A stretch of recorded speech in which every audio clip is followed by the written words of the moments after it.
हर रात 8 बजे सिर्फ डीडी न्यूज पर।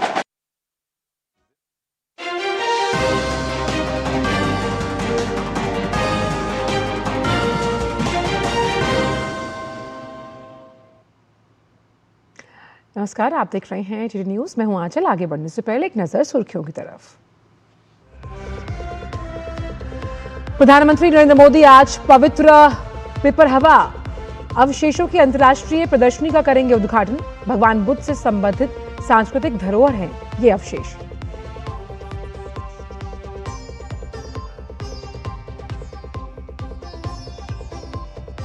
गृह मंत्री अमित शाह अंडमान और निकोबार के दौरे पर आज गृह मंत्रालय के सलाहकार समिति की बैठक में लेंगे हिस्सा।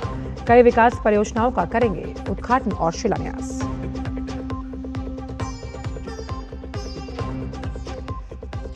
हिमाचल प्रदेश में छात्रा की मौत पर यूजीसी सख्त। जांच के लिए फैक्ट फाइंडिंग कमेटी गठित।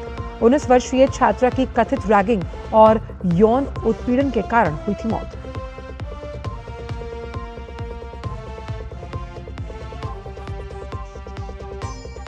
मेक्सिको के दक्षिणी इलाके में 6.5 तीव्रता का शक्तिशाली भूकंप, 2 लोगों की हुई मौत। स्वतंत्रता स्मारक समेत सड़कें, अस्पताल हुई क्षतिग्रस्त।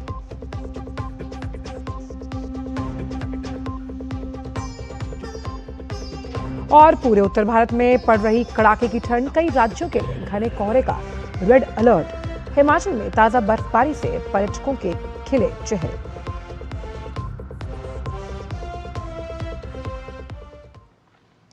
आइए अब जान लेते हैं सभी खबरों को विस्तार के साथ। प्रधानमंत्री नरेंद्र मोदी आज सुबह नई दिल्ली के राय पिथौरा सांस्कृतिक परिसर में प्रकाश और कमल जागृत व्यक्ति के अवशेष शीर्षक से आयोजित भगवान बुद्ध से संबंधित पवित्र पिपरवा अवशेषों की भव्य अंतर्राष्ट्रीय प्रदर्शनी का उद्घाटन करेंगे। इससे पहले प्रधानमंत्री ने संस्कृति और बौद्ध धर्म के प्रति उत्साही लोगों से प्रदर्शनी में आने और इस पवित्र विरासत को देखने के साथ साथ अनुभव प्राप्त करने का आह्वान किया है। प्रधानमंत्री ने कहा कि इस प्रदर्शनी में 1 सदी से अधिक समय बाद वापस लाए गए पिपरवा अवशेषों को प्रदर्शित किया गया है। प्रदर्शनी में नई दिल्ली के राष्ट्रीय संग्रहालय और कोलकाता के भारतीय संग्रहालय में संरक्षित पिपरवा के प्रमाणित अवशेष और पुरातात्विक सामग्रियां भी शामिल हैं।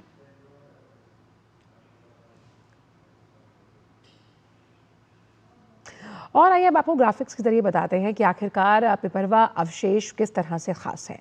तो 1898 में उत्तर प्रदेश के पिपरवा जो स्तूप हैं उन्हें खोजा गया।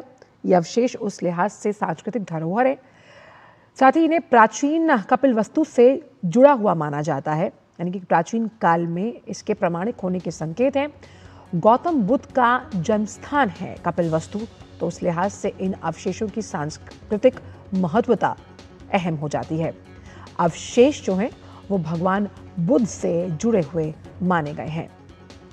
और ख़ास तौर पर अगर देखा जाए तो खुदाई जो थी वो ब्रिटिश इंजीनियर विलियम क्लैक्सटन पेपे ने की और इस खुदाई के दौरान इन अवशेषों के बारे में पता चल पाया। अवशेषों में हड्डियों के टुकड़े पाए गए हैं और अवशेष से मिली हड्डियां ऐसा माना जाता है कि ये भगवान बुद्ध की हैं। ऐसा माना जा रहा है कि तमाम अवशेष जो हैं, जो हड्डियां मिली, वो भगवान बुद्ध से संबंधित हैं। इसके साथ साथ क्रिस्टल का संदूक, रत्न और आभूषण भी मिले हैं। साथ ही संदूक की अगर बात की जाए तो उस पर जो ब्राह्मी लिपि है उसमें शिलालेख खुदा हुआ मिला। साथ ही उस ब्राह्मी लिपि की जो शिलालेख है उसके शाक्य वंश से संबंधित होने के साक्ष्य भी मिले हैं। अवशेष 3री शताब्दी ईसा पूर्व, यानी कि जीसस क्राइस्ट से पहले की जब हम बात करते हैं उसके दौरान स्थापित माने गए हैं। साथ ही अवशेष को भगवान बुद्ध के अनुयायियों ने स्थापित किया था, ऐसा भी माना गया है। तो इस लिहाज से ये बेहद खास है। बढ़ते हैं आगे। केंद्रीय गृह और सहकारिता मंत्री अमित शाह आज अंडमान और निकोबार द्वीप समूह के दौरे पर कई कार्यक्रमों में हिस्सा लेंगे।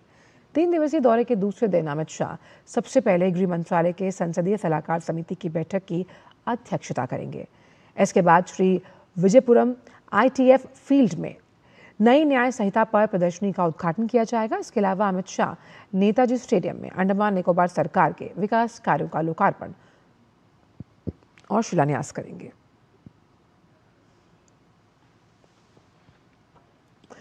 बात हिमाचल प्रदेश की, जहां की धर्मशाला से एक बेहद गंभीर और झकझोर देने वाला मामला सामने आया। कॉलेज में कथित रैगिंग के साथ साथ यौन उत्पीड़न से परेशान एक 19 वर्षीय छात्रा की इलाज के दौरान मौत हुई है। पीड़ित परिजन कॉलेज और पुलिस प्रशासन पर गंभीर सवाल खड़े कर रहे हैं। यूजीसी ने मामले का संज्ञान लेते हुए एक फैक्ट फाइंडिंग कमेटी बनाने का फैसला किया। देखिए ये पूरी रिपोर्ट। हिमाचल प्रदेश के कांगड़ा जिले के धर्मशाला स्थित एक सरकारी कॉलेज में रैगिंग और यौन उत्पीड़न का सनसनीखेज मामला सामने आया है। कॉलेज में पढ़ने वाली 19 वर्षीय छात्रा की इलाज के दौरान मौत के बाद रैगिंग और यौन उत्पीड़न के गंभीर आरोप सामने आए हैं। पीड़िता के पिता विक्रम कुमार के बयान पर थाना धर्मशाला में पुलिस ने मामला दर्ज किया है। एफआईआर भारतीय न्याय संहिता की धारा 75, 115(2), 3(5) यौन उत्पीड़न, स्वेच्छा से चोट पहुंचाना और समान आशय और Himachal Pradesh educational institute ragging निषेध अधिनियम 2009 की धारा 3 के तहत दर्ज की गई है। 20 दिसंबर को एक सीएम हेल्पलाइन पोर्टल पे एक कंप्लेंट जो थी इनके परिवारजनों द्वारा दर्ज करवाई गई थी। तो उसके पश्चात जब इनसे संपर्क करने की कोशिश की गई तो परिवारजनों ने बतलाया कि वो अभी बाहर हैं ट्रीटमेंट के लिए, तो जैसे ही वो आएंगे तो उसके पश्चात जो है उसको उसमें फर्दर जो भी ज़रूरत होगी उस हिसाब से हम कार्रवाई करवाएंगे। इसके लिए उसका इंतज़ार किया गया। अभी जैसे पता चला जब ये वीडियो वायरल हुए हैं उसके पश्चात जो है पुलिस ने संपर्क किए परिवारजनों से, तो परिवारजन घर पे पाए गए और उन्होंने फिर उसके बाद बयान लिखवाया है, जिसके बाद ये एफआईआर दर्ज जो है वो हुई है। इसमें 4 जो है वो लड़कियां हैं जिनका उसने नाम जो है उसमें लिया है और एक जो प्रोफेसर हैं उनके ऊपर जो है ये एफआईआर दर्ज की गई है। वहीं मृतका के पिता ने कॉलेज प्रशासन और पुलिस प्रशासन को कटघरे में खड़ा कर दिया है। उनका आरोप है कि कॉलेज में उनकी बेटी के साथ न केवल छात्राओं ने दुर्व्यवहार किया बल्कि एक प्रोफेसर ने भी मानसिक और शारीरिक प्रताड़ना दी। बेटी मेरी की कॉलेज में रैगिंग हुई है, उसकी जाति वाती को भी बोलते थे, जिसने सरों ने भी हरासमेंट किया और बच्चों ने भी किया उसको, और उधर से बच्चा मेरा बहुत हरासमेंट होता है। आज मेरे बच्चे के साथ हुआ, कल किसी और के बच्चे के साथ होगा। ऐसे जिन्होंने गलत काम किया उनका नाम काटे, गुनहगारों को बचाया जा रहा है। ये प्रशासन है, सख्त से सख्त कार्रवाई होनी चाहिए अशोक सर के ऊपर और जो लड़की हैं उनके ऊपर। उधर कॉलेज प्रशासन ने पूरे मामले में अलग रुख अपनाया है। कॉलेज प्रशासन आरोपी प्रोफेसर का बचाव कर रहा है और रैगिंग के आरोपों को भी खारिज करते हुए जीरो टॉलरेंस नीति का हवाला दे रहा है। जो टीचर्स हैं उनके पास, जो हमारी एंटी रैगिंग कमेटी है उसके पास या मेरे पास कोई भी ऐसी जानकारी आज तक जो ये जो सेशन इसमें तो वो 29 जुलाई के बाद वो कॉलेज ही नहीं आई है। पहली बात तो ये है, महाविद्यालय में 29 जुलाई के बाद वो आई नहीं है। तो ये मतलब जो है मुझे लगता नहीं है कि इसमें ये एंगल है।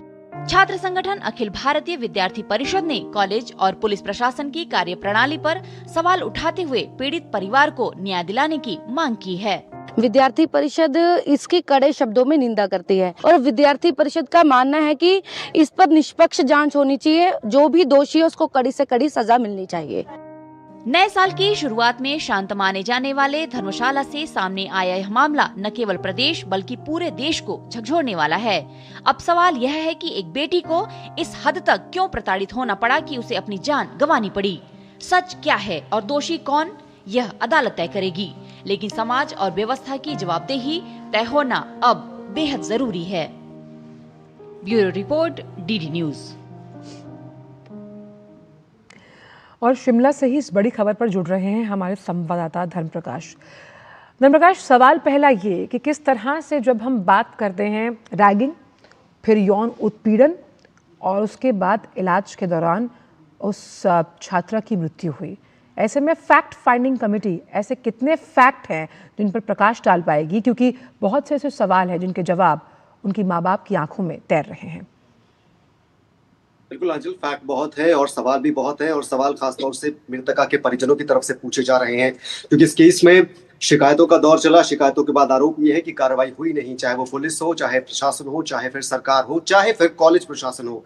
जुलाई 2024 में इस लड़की ने एडमिशन ली थी धर्मशाला के डिग्री कॉलेज में, जिसके बाद जुलाई 2025 के आसपास का ये मामला है जब रैगिंग की बातें सामने आई। कॉलेज के एक प्रोफेसर हैं, उन पर आरोप लगे, और अभी 26 दिसंबर को जब युवती की मृत्यु हुई, जब हॉस्पिटल में इलाज के दौरान उनकी मौत हुई, उसके बाद सोशल मीडिया पर उनका जो वीडियो वायरल हुआ, उसी से ये पूरा मामला सुर्खियों में आया, जिसके बाद केस भी दर्ज हुआ, अब जांच भी चल रही है और साथ ही साथ यूजीसी ने भी इस मामले का संज्ञान लिया है।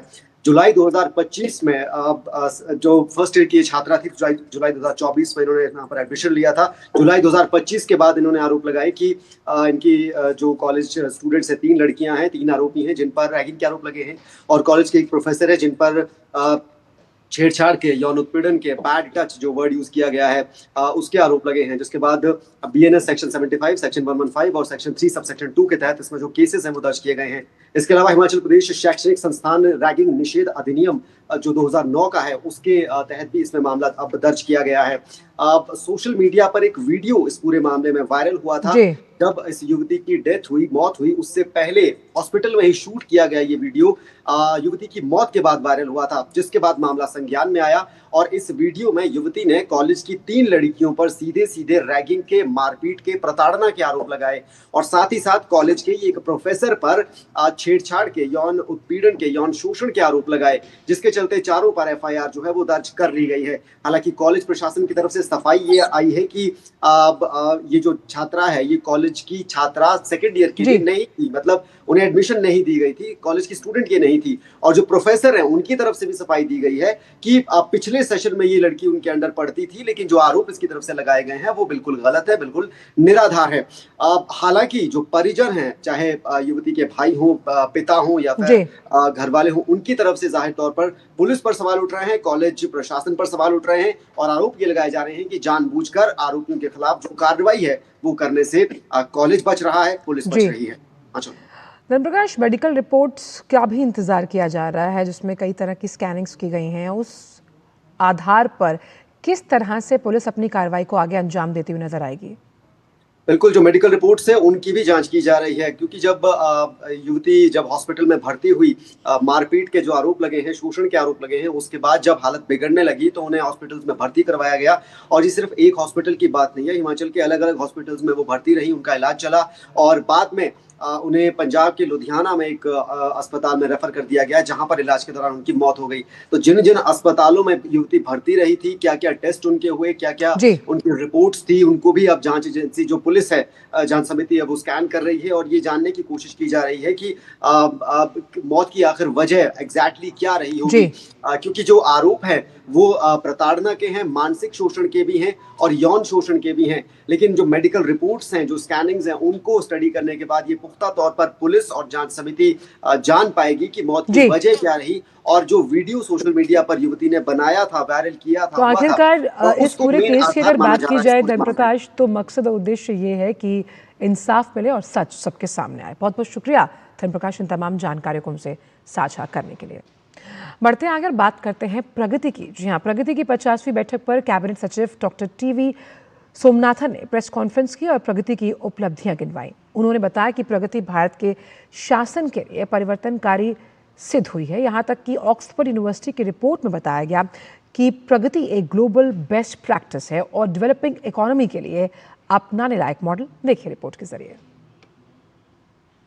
देश में सुशासन को बढ़ावा देने और कार्यक्रमों को समय पर कार्यान्वित करने के लिए निगरानी हेतु बनी आईसीटी प्लेटफॉर्म प्रगति की 50वीं बैठक के बाद कैबिनेट सचिव डॉक्टर टीवी सोमनाथन ने कहा कि ये प्रगति प्लेटफॉर्म भारत के शासन के लिए एक परिवर्तनकारी कदम है। उन्होंने कहा कि प्रधानमंत्री ने डेवलपमेंटल प्रोजेक्ट्स में लागत और समय की देरी की समस्या से निपटने के लिए प्रगति की अवधारणा पेश की थी। उन्होंने कहा कि ये विभिन्न साझेदारों के बीच वास्तविक समय में सहयोग को बढ़ाता है। साथ ही उन्होंने बताया कि पिछले 10 वर्षों में 85 लाख करोड़ रुपए से ज्यादा की 3,300 परियोजनाओं की समीक्षा की गई है। 61 सरकारी योजनाओं और 36 क्षेत्रों में शिकायतों का समाधान भी प्रगति में शामिल है। It is basically a mechanism which deploys a technology-based platform for project monitoring, for citizens' grievance redressal, and for reviewing scheme implementation. But it does this through active collaboration of central ministries and state government. In terms of projects, it has so far covered over 3,300 projects worth 85 lakh crores. This includes both projects which had a problem and projects which did not have a problem. I am not suggesting that all 3,300 faced problems, but this is the portfolio of projects that Pragati has handled in this period of time. 61 government schemes other than projects have also been reviewed in Pragati. पिछले 10 वर्षों में railway में हुई प्रगति पर railway board के chairman Satish Kumar ने कहा कि रेल संबंधी 1437 मुद्दों का समाधान किया जा चुका है।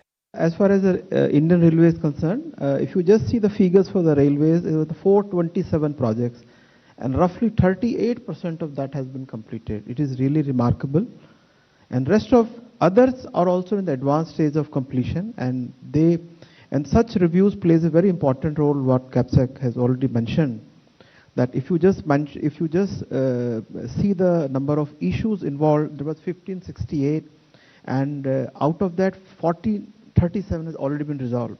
Issues largely related to the land acquisitions, forests, right of ways, they are the very important one. सड़क परिवहन और राजमार्ग मंत्रालय के सचिव वी उमाशंकर ने कहा कि परिवहन क्षेत्र में बुनियादी ढांचे का तेजी से विस्तार हुआ है और पिछले 11 वर्षों में राष्ट्रीय राजमार्गों की संख्या में 60% की बढ़ोतरी दर्ज की गई है। So in terms of the network growth, the highways network has seen a 60% growth over the last 11 years, and the reach of the national highways is visible across the country. In terms of construction, the pace of construction had also accelerated, and you had a lot of new players who came into the construction sector, which really pushed up the pace of construction. High-speed corridors, which was a new innovation that was developed over the last 8-9 years, is now seeing a rapid growth. And every year now you're seeing almost about 1,500 kilometers of the high-speed corridors being completed and delivered on the ground. विद्युत मंत्रालय के सचिव पंकज अग्रवाल ने कहा कि विद्युत क्षेत्र में 90% से ज्यादा समस्याओं का समाधान हो चुका है। साथ ही नवीकरणीय ऊर्जा में 300% की बढ़त दर्ज की गई है।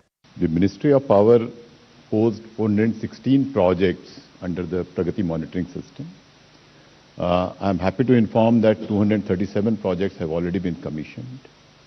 Most of the issues we faced are related to right of way, forest and wildlife clearance, and also the land acquisition. About 70% of the issues relate to these three areas. In terms of number of issues which have been addressed, you will notice that more than 90% of the issues have already been addressed. Cabinet सचिव doctor TV Somanathan ने बताया कि Oxford university की report में भी ये बताया गया है कि प्रगति प्लेटफॉर्म एक ग्लोबल बेस्ट प्रैक्टिस है और डेवलपिंग इकोनॉमी के लिए दोहराने लायक मॉडल है। ब्यूरो इनपुट्स के साथ अजय मिश्र, डीडी न्यूज।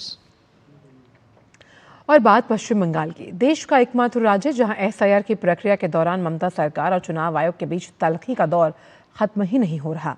चुनाव आयोग पर एफआईआर से लेकर वोट चोरी के आरोप के बीच एक नया मामला अब सामने आया। चुनाव आयोग ने साफ किया कि उनका मकसद वोटर लिस्ट को साफ सुथरा रखना है, लेकिन किसी बुजुर्ग, बीमार, दिव्यांग और गर्भवती महिलाओं को तकलीफ पहुंचाना उनका उद्देश्य कतई नहीं है। चीफ इलेक्टोरल ऑफिसर के साफ निर्देश के बावजूद सीईओ ऑफिस को राज्य भर से कई शिकायतें मिली कि निर्देशों के बावजूद ऐसे वोटरों को व्यक्तिगत रूप से सुनवाई के लिए बुलवाया जा रहा है। देखिए रिपोर्ट। एसआईआर पर बढ़ती रार, आयोग के निर्देश की अनदेखी करती ममता सरकार। कौन लगा रहा सुनवाई के लिए बुजुर्ग, बीमार की कतार? पश्चिम बंगाल में ड्राफ्ट वोटर लिस्ट जारी होने के बाद से तृणमूल कांग्रेस और चुनाव आयोग के बीच की तल्खी बढ़ती ही जा रही है। ताजा मामला एसआईआर प्रक्रिया में बुजुर्गों, दिव्यांगों और बीमार लोगों को हो रही परेशानी से जुड़ा है। 29 दिसंबर को बंगाल के चीफ इलेक्टोरल ऑफिसर के दफ्तर ने सभी डिस्ट्रिक्ट इलेक्टोरल ऑफिसर और डिस्ट्रिक्ट मजिस्ट्रेट्स को निर्देश दिए। कहा गया कि 85 साल या उससे ज्यादा उम्र के वोटर, बीमार लोग, दिव्यांग और गर्भवती महिलाओं को सुनवाई के लिए नहीं बुलाया जाए। अगर पहले ही नोटिस भेज दिया गया है तो फोन से संपर्क करके उन्हें आने से रोकें और उनकी जांच घर पर ही कर लें। सीईओ ऑफिस को राज्य भर से कई शिकायतें मिली कि इन निर्देशों के बावजूद ऐसे वोटरों को व्यक्तिगत रूप से सुनवाई के लिए बुलाया जा रहा है। यहां तक कि गर्भवती महिलाओं को बुलाने के मामले भी सामने आए हैं। तो बाहर रहते हैं, वो लोग बोला कि इसका जो सरकारी ऑफिस जो आदमी है वो घर से काम करके जाएगा। तो उन लोग को बोला नहीं, आपको हम बोले कि यहाँ आना पड़ेगा। वो लोग बोल कर गए कि नहीं, आपको ऑफिस जाना पड़ेगा, इसलिए हम लोग यहाँ पे आ जाए हैं। निर्वाचन अधिकारी मनोज कुमार अग्रवाल ने एक बार फिर चेतावनी दी है कि यदि होम विजिट की जानकारी नहीं दी गई तो संबंधित बीएलओ पर कार्रवाई होगी। पूरे मामले को लेकर भाजपा टीएमसी पर हमलावर है। चुनाव आयोग एक संवैधानिक संस्था है। 12 राज्य में एसआईआर हो रहे हैं, लेकिन एक ही राज्य में सबसे ज्यादा हंगामा हो रहा है, वो है पश्चिम बंगाल। भारतीय जनता पार्टी का जो हेल्प डेस्क था बहुत सारी जगह उसको तोड़ दिया गया। इसका एक अधिकारी का ऊपर ये लोग हमला भी किया। पूरा देश देख रहा है पश्चिम बंगाल में कैसे एसआईआर का ये कार्यक्रम चल रहा है। देखिए, एसआईआर के खिलाफ अगर कोई भी उनका विषय है तो इलेक्शन कमीशन को बताएं। इलेक्शन कमीशन को उन्होंने बताया, इलेक्शन कमीशन ने सबका जवाब दे दिया। कोई लॉजिकल क्वेश्चन वो उठा नहीं पाए। उसके बाद भी अगर लगता है कि इलेक्शन कमीशन सही नहीं है तो आप सुप्रीम कोर्ट जाइए। एसआईआर को लेकर मचे घमासान में भाजपा शुरुआत से ही ममता सरकार पर घुसपैठियों को बचाने का आरोप लगा रही है। एक बार फिर भाजपा ने घुसपैठ को देश की सुरक्षा के लिए बड़ा मुद्दा बताते हुए ममता सरकार को घेरा। भाजपा ने कहा कि ममता बनर्जी घुसपैठियों को संरक्षण देती हैं। जहां वोट रोहिंग्या देंगे, भारतीय नागरिक को डराया जाएगा अगर वो हिंदू होगा, वो चुनाव लड़ना चाहता है तो उसको नॉमिनेशन नहीं फाइल करने देंगे। तो ये चिंताजनक भी है और भारतीय जनता पार्टी पुरजोर तरीके से इस तरह के मनमानी करना और कानून को ध्वस्त करके राजनीति करना, इसका विरोध करेगी। इससे पहले एसआईआर का विरोध करते करते टीएमसी संवैधानिक सीमाओं को भी लांघते नजर आई। पिछले हफ्ते टीएमसी सांसद और अभिषेक बनर्जी के चुनाव आयोग को लेकर दिए गए विवादित बयान के बाद मुख्य चुनाव आयुक्त और राज्य के मुख्य चुनाव अधिकारी के खिलाफ एफआईआर दर्ज हुई। पुरुलिया के पाड़ा में एक बुजुर्ग की आत्महत्या की घटना को लेकर राष्ट्रीय मुख्य चुनाव आयुक्त ज्ञानेश कुमार और राज्य के मुख्य निर्वाचन अधिकारी मनोज कुमार अग्रवाल के खिलाफ थाने में शिकायत दर्ज कराई गई। मृतक दुर्जन मांझी के बेटे कन्हई मांझी ने भारतीय न्याय संहिता की धारा 61 भाग 2 के तहत एफआईआर दर्ज करने की अर्जी दी है। उनका दावा है कि मृतक दुर्जन को एसआईआर की सुनवाई के लिए बुलाया गया था, जहां उन्हें प्रताड़ित किया गया। इसके बाद रेल की पटरी से उनका शव बरामद हुआ। अभिषेक बनर्जी की एफआईआर वाली टिप्पणी के बाद इस शिकायत के आधार को लेकर विश्लेषण शुरू हो गया है। इसकी एक बड़ी वजह यह है कि थाने में दी गई शिकायत अंग्रेजी में लिखी है, जबकि नीचे मृतक के बेटे ने बांग्ला में हस्ताक्षर किए हैं। सवाल ये उठ रहा है कि बंगाल के पिछड़े जिले के एक सुदूर इलाके में रहने वाले आदिवासी युवक को अंग्रेजी में शिकायत पत्र किसने लिखकर दिया। पुरुलिया की इस घटना पर सीईओ मनोज कुमार अग्रवाल ने कड़ी प्रतिक्रिया दी है। उन्होंने कहा, कोई भी शिकायत दर्ज करा सकता है, ये किसी भी व्यक्ति का लोकतांत्रिक अधिकार है, लेकिन संसदीय कानून के अनुसार चुनाव आयुक्त के खिलाफ एफआईआर दर्ज नहीं की जा सकती। कमीशन कह रहा है आने की जरूरत नहीं है, दूसरी तरफ टीएमसी के लोग कैंप लगा के बैठे हुए हैं और वो बुजुर्ग को ला रहे हैं। उद्देश्य क्या है? सवाल उठ रहा है, जवाब क्या है ये भी मालूम ही हो रहा है। सौरभ दत्ता का रिपोर्ट, डीडी न्यूज, कलकत्ता। और फिलहाल समाचार में वक्त छोटे से ब्रेक का है, आप देखते रहिए डीडी न्यूज।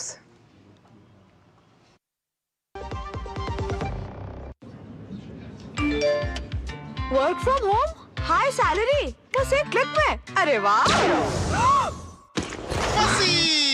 अनजान लिंक्स पर क्लिक मत कीजिए, आरबीआई कहता है जानकार बनिए, सतर्क रहिए।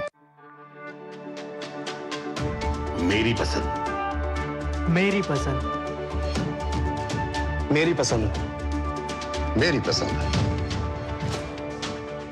हमारी पसंद, हम सबकी पसंद। मजबूत देश का मजबूत सरिया हो गया स्टील। ब्रेक के बाद का स्वागत। बढ़ते हैं आगे। भाजपा नेता और पश्चिम बंगाल के नेता प्रतिपक्ष शुभेंदु अधिकारी ने बताया कि प्रधानमंत्री नरेंद्र मोदी इसी महीने राज्य का दौरा करेंगे। भाजपा मालदा में बड़ी जनसभा की तैयारी कर रही है। प्रधानमंत्री मालदा और हावड़ा में राजनीतिक सभाएं करेंगे। इसके अलावा प्रदेश के लोगों को रेलवे की तरफ से मिली सौगातें भी दी जाएंगी। प्रधानमंत्री हावड़ा गुवाहाटी वंदे भारत स्लीपर ट्रेन को हरी झंडी दिखाएंगे। पश्चिम बंगाल में एसआईआर से संबंधित मामलों में चुनाव आयोग ने राज्य सरकार को फिर से सख्त निर्देश दिए हैं। आयोग ने दक्षिण 24 परगना के बरुईपुर पूर्व और पूर्वी मेदिनीपुर के मैना विधानसभा क्षेत्रों में मतदाता सूची में हेराफेरी और नियमों के उल्लंघन के आरोपों में 2 इलेक्टोरल रजिस्ट्रेशन ऑफिसर्स और 2 असिस्टेंट इलेक्टोरल रजिस्ट्रेशन ऑफिसर्स हैं और साथ ही साथ एक डेटा एंट्री ऑपरेटर के खिलाफ कार्रवाई का आदेश दिया। आयोग ने स्पष्ट रूप से इन 5 को निलंबित करने और उनके खिलाफ एफआईआर दर्ज करने का निर्देश दिया था। हालांकि राज्य सरकार ने केवल निलंबन किया, एफआईआर नहीं दर्ज की। अब आयोग ने फिर से पत्र भेजकर तत्काल एफआईआर दर्ज करने का निर्देश दिया है।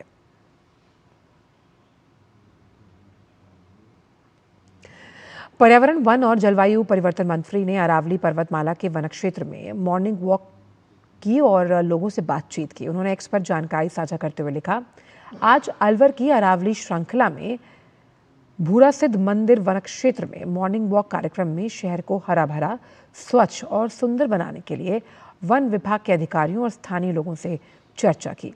अधिकारियों को मियावाकी पद्धति से पौधारोपण करने के निर्देश दिए हैं। इसके साथ ही उन्होंने एक वीडियो भी साझा किया।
रेल मंत्रालय ने वंदे भारत स्लीपर रेल यात्रा से जुड़ा एक वीडियो एक्स पर साझा किया। रेल मंत्रालय ने इस वीडियो के साथ लिखा, वंदे भारत स्लीपर के साथ रेल यात्रा का एक नया स्टैंडर्ड शुरू हो रहा है, जो हमेशा आगे बढ़ते रहने वाले भारत के लिए बेहतरीन आराम और आधुनिक इंजीनियरिंग लेकर आया है।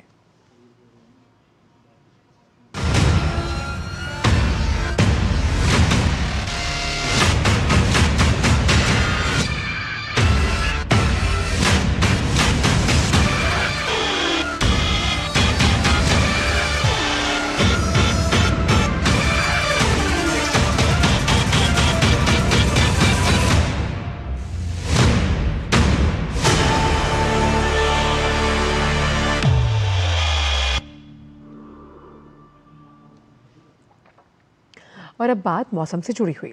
देश के उत्तरी हिस्सों में ठंड और घने कोहरे का प्रकोप जारी है। मौसम विभाग ने आज दिल्ली, हरियाणा, पंजाब और चंडीगढ़ में घना कोहरा छाए रहने का रेड अलर्ट जारी किया। वहीं उत्तर प्रदेश, बिहार और उड़ीसा में शीतलहर जारी रहने का ऑरेंज अलर्ट जारी किया गया है। मौसम विभाग ने जम्मू कश्मीर, हिमाचल प्रदेश, उत्तराखंड में भी कड़ाके की ठंड और घना कोहरा छाए रहने की संभावना जताई है। राजस्थान और उत्तरी मध्य प्रदेश में भी तापमान गिरने से ठंड का कहर जारी है। आईएमडी ने कुछ इलाकों में विजिबिलिटी 0 तक पहुंचने की चेतावनी दी है। ठंड और कोहरे के चलते लोगों को सतर्क रहने और अनावश्यक यात्रा से बचने की सलाह दी गई है।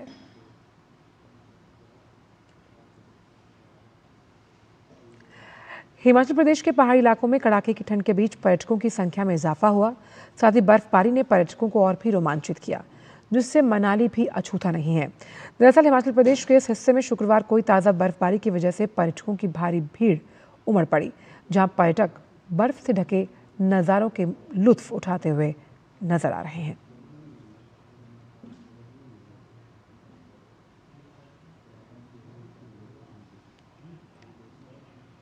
बर्फबारी तो बहुत अच्छी पड़ी है, हमने बर्फ गिरती हुई भी देखी है कि यहाँ तो माइनस में जा रहा है। का वेदर बहुत अच्छा है, लेकिन हम लोग को ठंड बहुत है और बहुत ज्यादा मजा आ रहा है और मतलब बहुत ही अच्छा हमारा न्यू ईयर गया यहाँ पे। ठंड ज्यादा है, मतलब यहाँ का एक्सपीरियंस पहली बार ऐसे मैं हर साल आता था।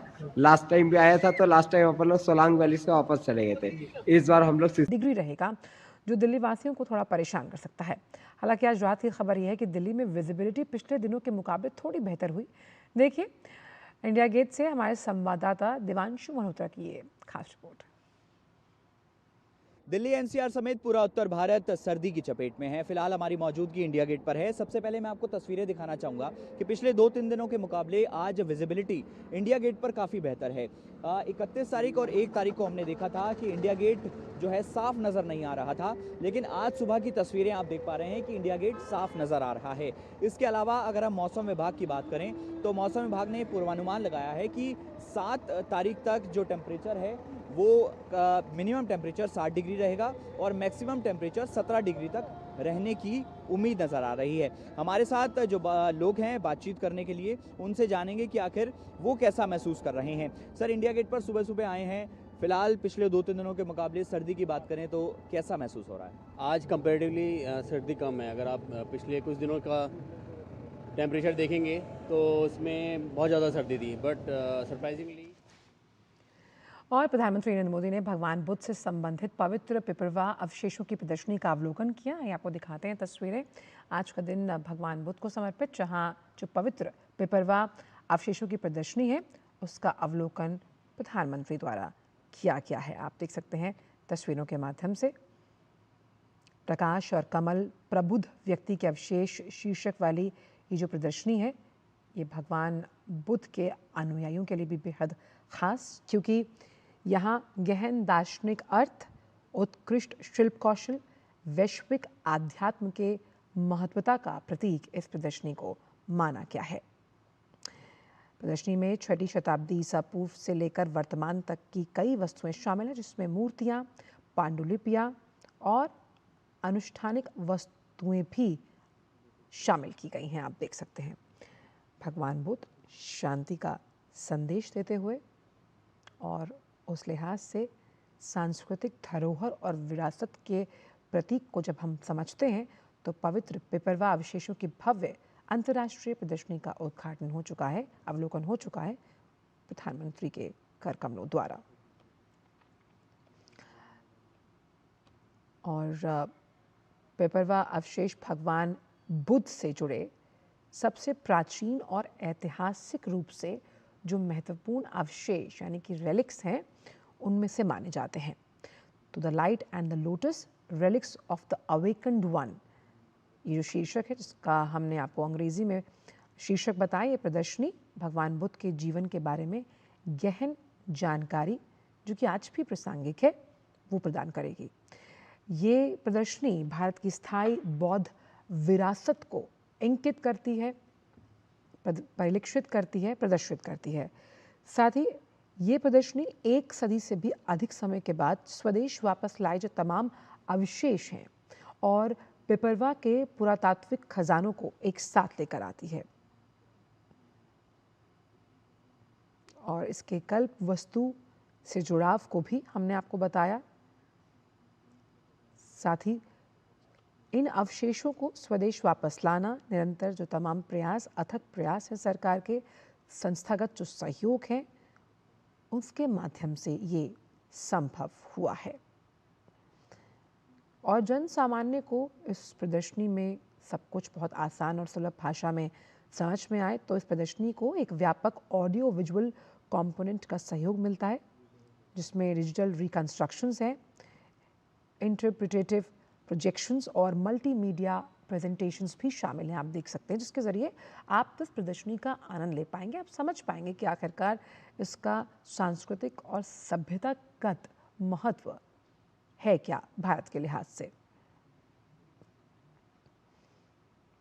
और क्योंकि हम पुरातात्विक प्रमाण जो पिपरवा स्थल है उसे प्राचीन कपिल वस्तु से जोड़ रहे हैं, जहाँ ये भी माना जाता है, ये भी पहचाना जाता है कि भगवान बुद्ध ने संन्यास लेने से पहले अपने प्रारंभिक जीवन को जिया था। तो आज का ये दिन बेहद अहम, जहाँ पिपरवा प्रदर्शनी जो कि अवशेषों से जुड़ी हुई है भगवान बुद्ध के, इस अंतर्राष्ट्रीय प्रदर्शनी का अवलोकन किया गया है। और जहाँ जिन पांडुलिपियों का हमने जिक्र किया, इसमें एक अखंड पत्थर का संदूक है जिसमें बहुमूल्य रत्न और आभूषण भी पाए गए हैं। तो बहुत समुदाय, जो तमाम समुदाय के लोग हैं, उनके समर्थन से ये अवशेष स्वदेश लौटे हैं। तो विरासत को संजो कर रखना जो प्रधानमंत्री की शुरू से कोशिश रही है, उस कोशिश की कड़ी में ये एक और स्वर्णिम अध्याय है, क्योंकि भारत की आध्यात्म विरासत और बौद्ध धर्म को किस तरह से इसकी महत्वता प्रासंगिक है और आज के इस युग में भी बुद्ध से जुड़े उनके वचन, उनके कथन लोग आज भी मानते हैं। तो भारत अपनी सभ्यता विरासत को संरक्षित तो कर ही रहा है, वहीं दुनिया के साथ साझा करने की अपनी इस अटूट प्रतिबद्धता को भी दर्शाता है। तो इन कलाकृतियों की सफल वापसी हुई है, जिसमें मूर्तियाँ, पांडुलिपियाँ और अनुष्ठानिक वस्तुएं हैं, और प्रधानमंत्री ने इसका अवलोकन किया। और 1898 की जब हम बात करते हैं तो खुदाई से जो प्राप्त ये अवशेष हुए, उसमें कई ऐसे प्रमाण मिले जो बुद्ध से जुड़े हुए हैं। और आज का दिन इस विरासत को देखने के लिए भी प्रधानमंत्री ने आह्वान किया है, जिसमें पिपरवा के प्रमाणिक अवशेष साफ तौर पर दृष्टव्य हैं। अवशेषों की स्वदेश वापसी के लिए जिस तरह से काम किया गया, उसका जिक्र भी प्रधानमंत्री ने किया और सराहना की है। और इस अंतर्राष्ट्रीय प्रदर्शनी का उद्घाटन जो है वो कैसे देश के युवा और बौद्ध धर्म की जो समृद्ध संस्कृति है, उन दोनों के बीच एक सेतु का कैसे काम करेगा, उस संबंध को भी उजागर इस प्रदर्शनी द्वारा किया गया है। ये समझना आज की युवा पीढ़ी के लिए बहुत अहम है कि बौद्ध धर्म के संस्थापक, बौद्ध धर्म की आध्यात्मिक महत्वता, उसके अनूठे ज्ञान के वचन कितने प्रासंगिक हैं आज के इस युग के लिए।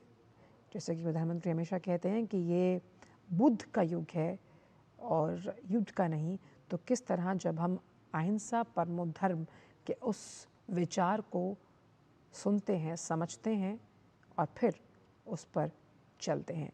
और बहुत अहम यहाँ पर है कि किस तरह से वो जो रोशनी है जो आपको अंदर के ज्ञान के साथ रोशन करती है, उस ज्ञान की रोशनी से आपका कैसा मिलन परमात्मा की उस शक्ति के साथ होता है, जिन वाक्यों को इंकित किया गया है जब हम उस लाइट की बात करते हैं, जो इस पूरी प्रदर्शनी का शीर्षक भी है, और कैसे आप उसमें जागृत होते हैं आध्यात्मिक तौर पर।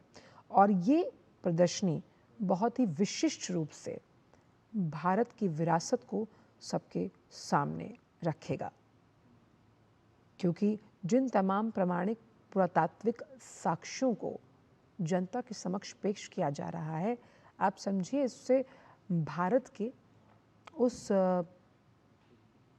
सांस्कृतिक भाव को आत्मसात करने का मौका बुद्ध से जुड़े हुए अनुयायियों को तो मिलेगा ही, लेकिन आम जनता के लिए भी ये समझने की, ये देखने का विषय होगा कि किस तरह से भगवान बुद्ध भारत देश की जब हम बात करते हैं, उनके विचार, उनके जो कथन या वचन रहे वो कितने अहम रहे। और इसीलिए क्योंकि इन अवशेषों का सीधा संबंध बुद्ध के अपने जीवन से है, तो इन्हें दुनिया के सबसे दुर्लभ और पवित्र अवशेषों में से माना जाता है।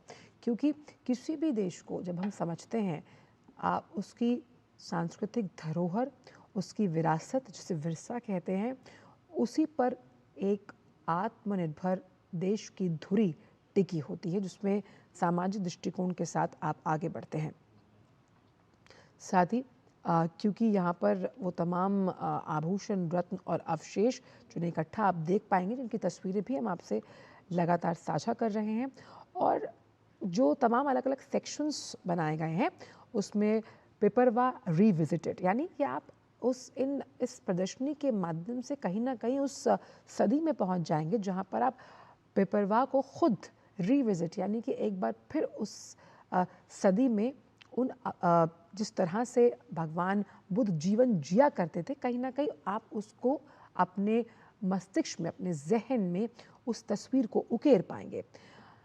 बुद्ध के जीवन की क्योंकि यहाँ झलकियाँ हैं, उनकी शिक्षाओं को कला के माध्यम से अभिव्यक्ति दी गई। तो आप सोचिए, जब इस तरह की प्रदर्शनी आप देखते हैं तो जहन में कई ऐसे सवाल और कई ऐसे चित्र उभर कर आते हैं कि उस समय किस तरह से हुआ होगा।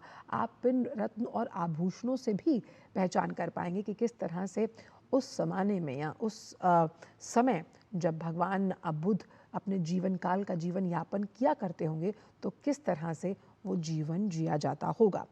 और साथ ही साथ सीमाओं के पार बौद्ध कला का ये प्रसार और सांस्कृतिक धरोहरों की वापसी, ये अथक प्रयास प्रधानमंत्री हमेशा से करते आए। आप देखिए इस प्रदर्शनी में जैसा कि मैंने आपको बताया था कि आप वीडियोस के माध्यम से भी समझ पाएंगे किस तरह से जो बौद्ध वचन है, बौद्धिक जो कला है, आप तमाम मोतियों के नाम सीख सकते हैं। गोमेद है, पुखराज है, उसमें माणिक है, जो उस समय के मोती थे जिसके ज़रिए आप समझ पाएंगे उस वक्त किस तरह का रत्न और आभूषण भारत में प्राप्त या मिलता था।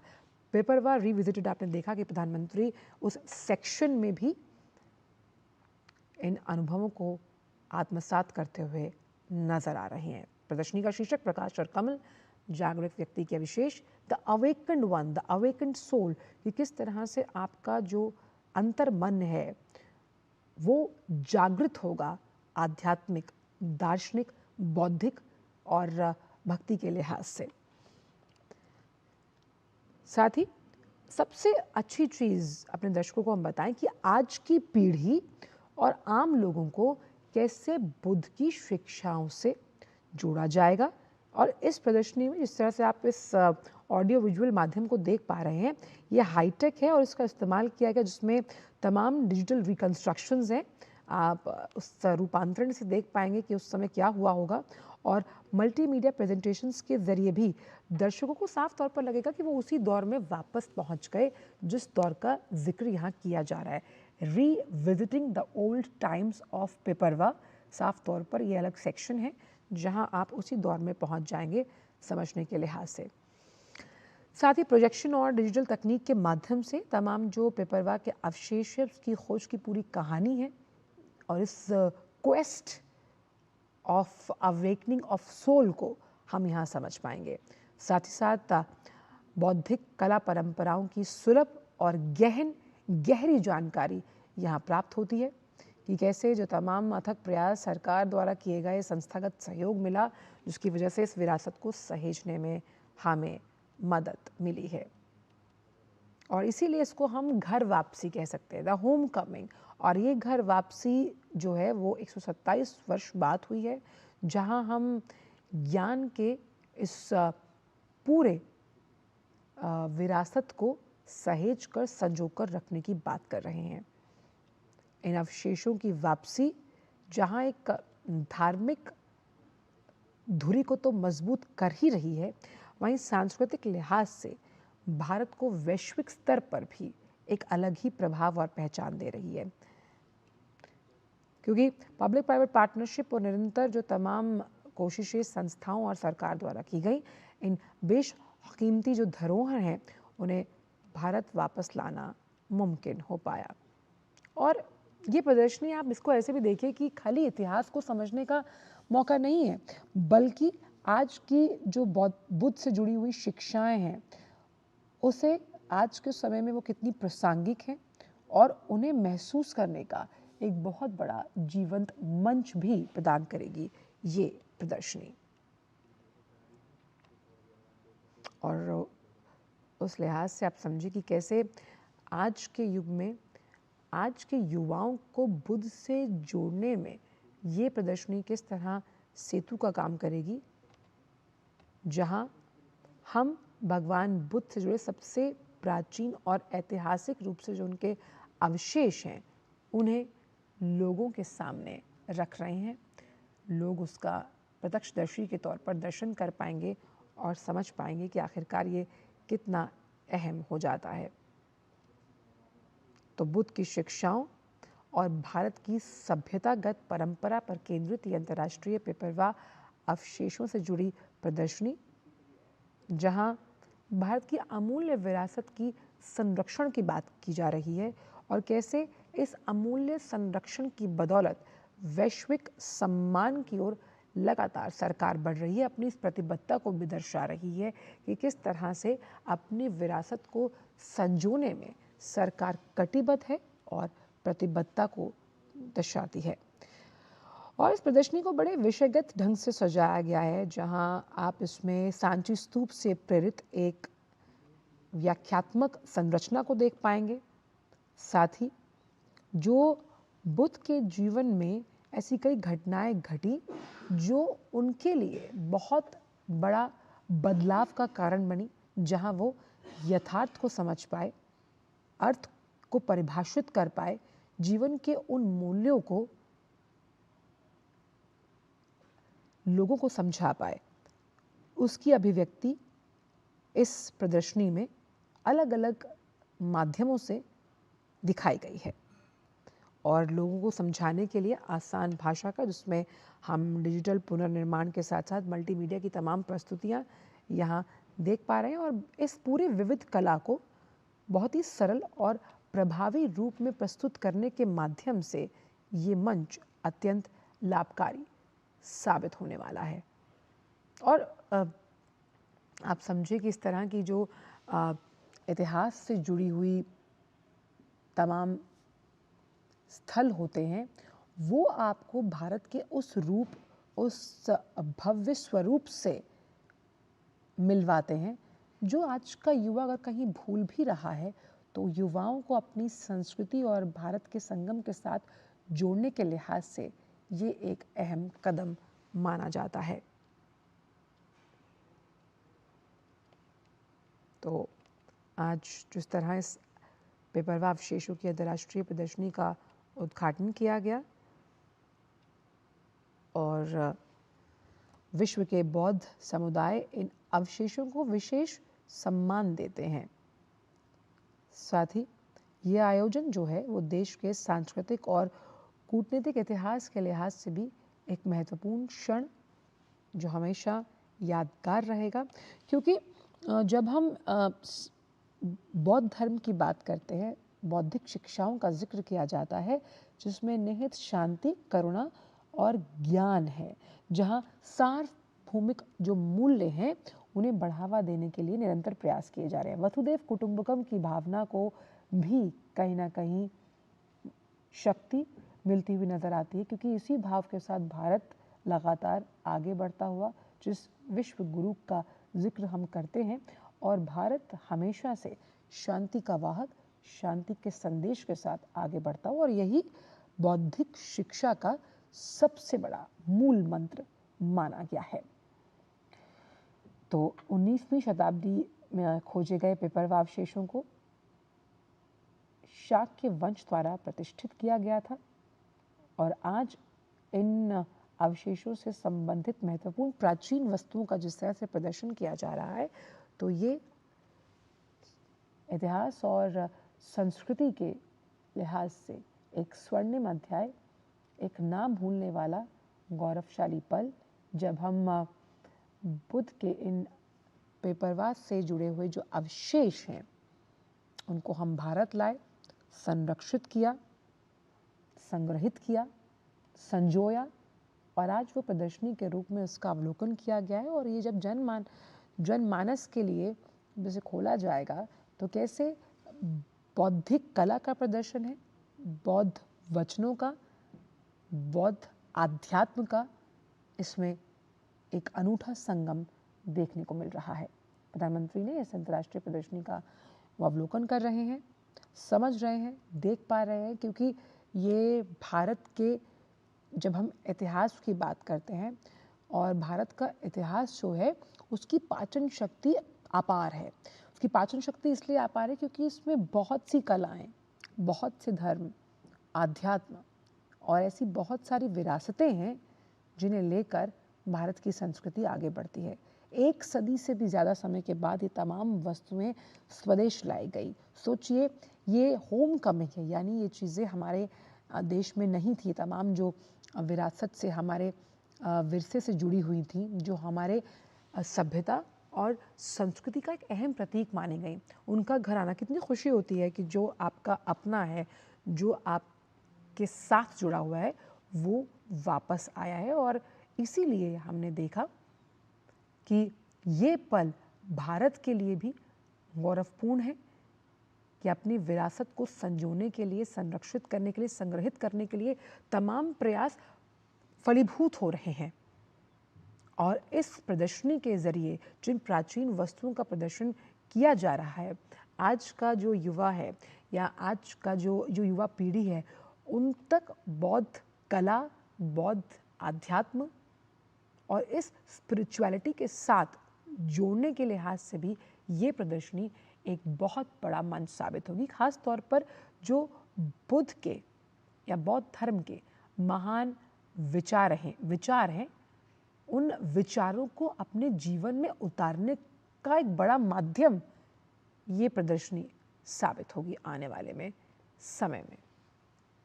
आज का दिन बेहद अहम, जहां पवित्र पिपरवा अवशेषों की भव्य प्रदर्शनी का उद्घाटन किया गया है। और इस प्रदर्शनी की जब हम बात करते हैं, कितना अच्छा इसका शीर्षक, जागृत व्यक्ति के अवशेष, यानी बुद्ध को आज भी अवेकन्ड सोल माना जाता है। एक ऐसी आत्मा जिसका आध्यात्मिक तौर पर जो चेतन है वो हमेशा से कॉन्शियस रहा, और इसी कॉन्शियसनेस को कैसे विचारों और आचारों में ढाला गया और कैसे एक व्यक्तित्व का निर्माण किया जाता है। आपकी पर्सनालिटी में बहुत सारे ऐसे गुण हैं जो इस तौर पर अंकित होते हैं कि बौद्ध धर्म में जहाँ शांति, करुणा, सबको साथ लेकर चलने का भाव है, और भारत के जनमानस और जन भागीदारी की जब हम बात करते हैं तो वो भी इससे जुड़ी हुई समझ में आती है।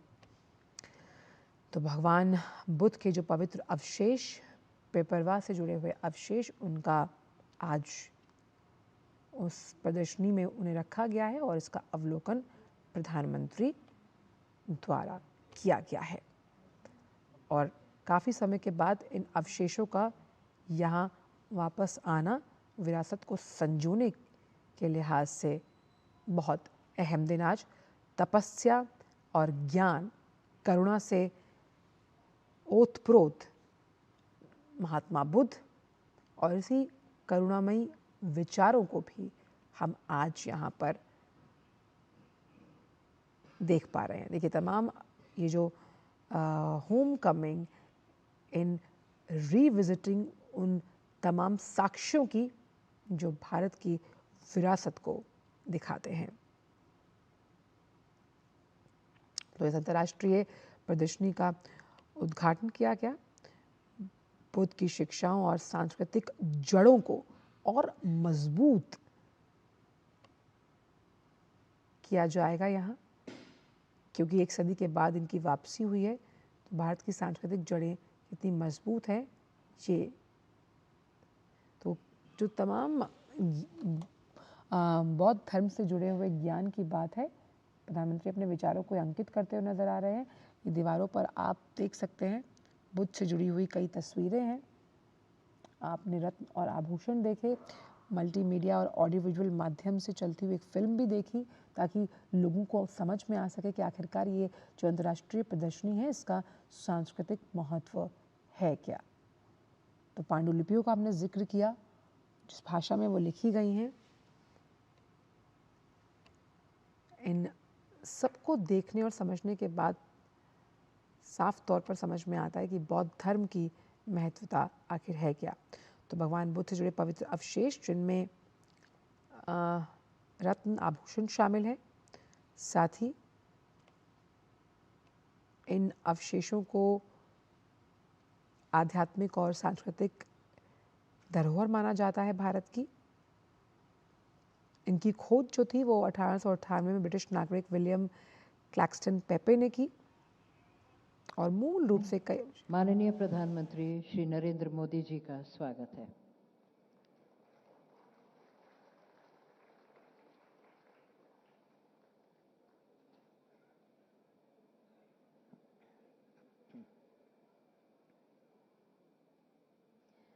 नमस्कार। भारत सरकार संस्कृति मंत्रालय की ओर से 127 साल बाद भगवान बुद्ध के रत्न अवशेषों की भारत में ऐतिहासिक वापसी को चिन्हित करते हुए भव्य अंतर्राष्ट्रीय प्रदर्शनी the light and the lotus relics of the awakened one के उद्घाटन समारोह में हम आपका स्वागत करते हैं। भगवान बुद्ध के संदर्भ में कमल पवित्रता, ज्ञान और दुख से ऊपर उठने का प्रतीक है, जो कीचड़ से बिना दाग के उगता है, जबकि प्रकाश उनके उस ज्ञान को दर्शाता है जो इस चेतना के रास्ते को प्रकाशित करता है, जो दुनिया की कठिनाइयों को आध्यात्मिक विकास और ज्ञान के ओज से जोड़ता है। सर्वप्रथम मैं केंद्रीय संस्कृति एवं पर्यटन मंत्री श्री गजेंद्र सिंह शेखावत से अनुरोध करती हूं कि आप कृपया अपने स्वागत उद्बोधन के लिए पधारें।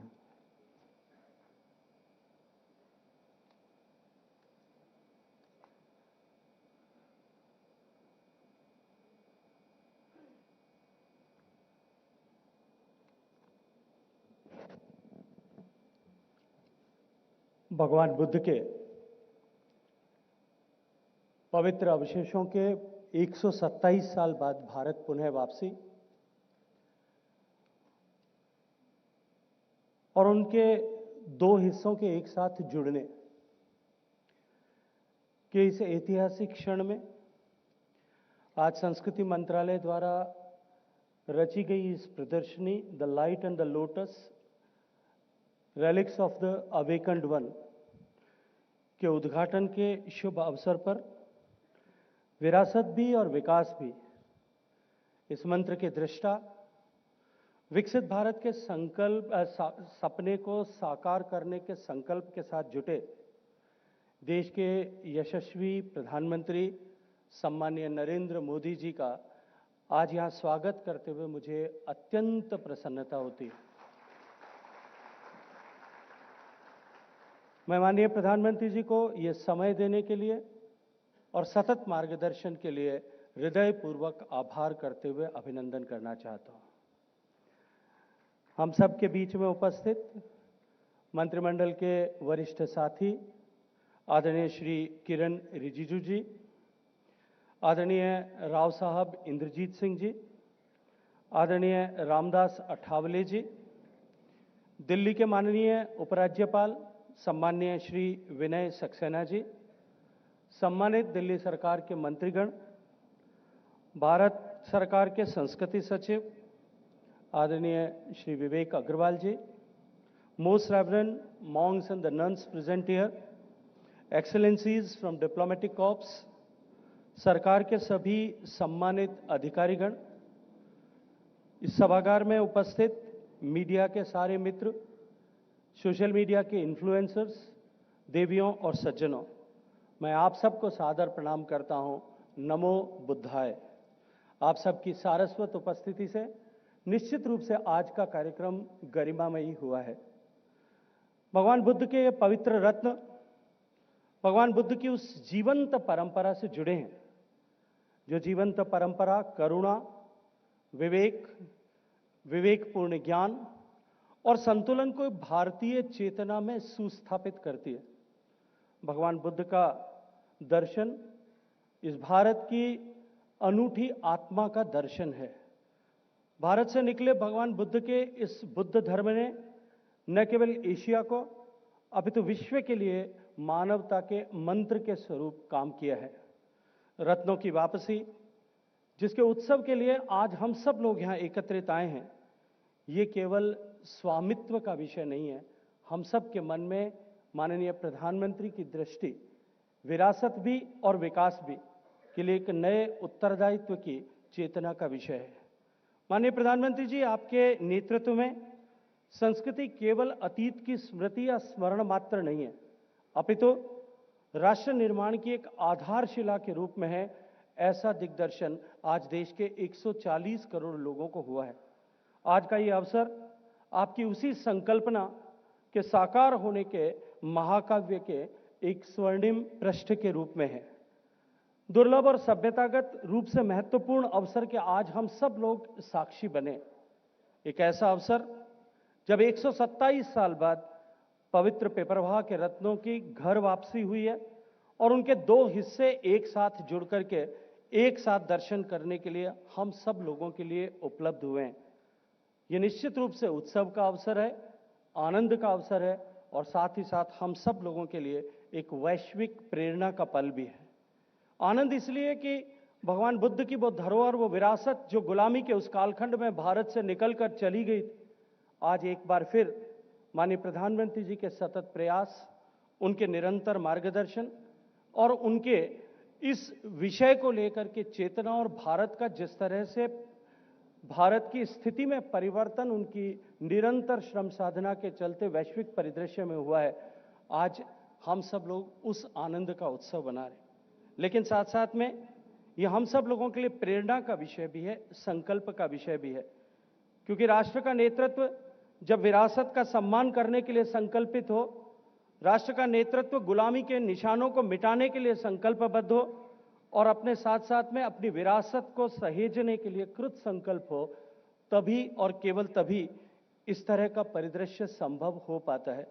मित्रों, सतत प्रेरणा माननीय प्रधानमंत्री जी की और उसके साथ साथ में विश्व पटल पर भारत की बदली हुई परिस्थिति का निश्चित रूप से प्रदर्शन इस प्रदर्शनी के माध्यम से हम सब यहाँ करने में कामयाब हुए।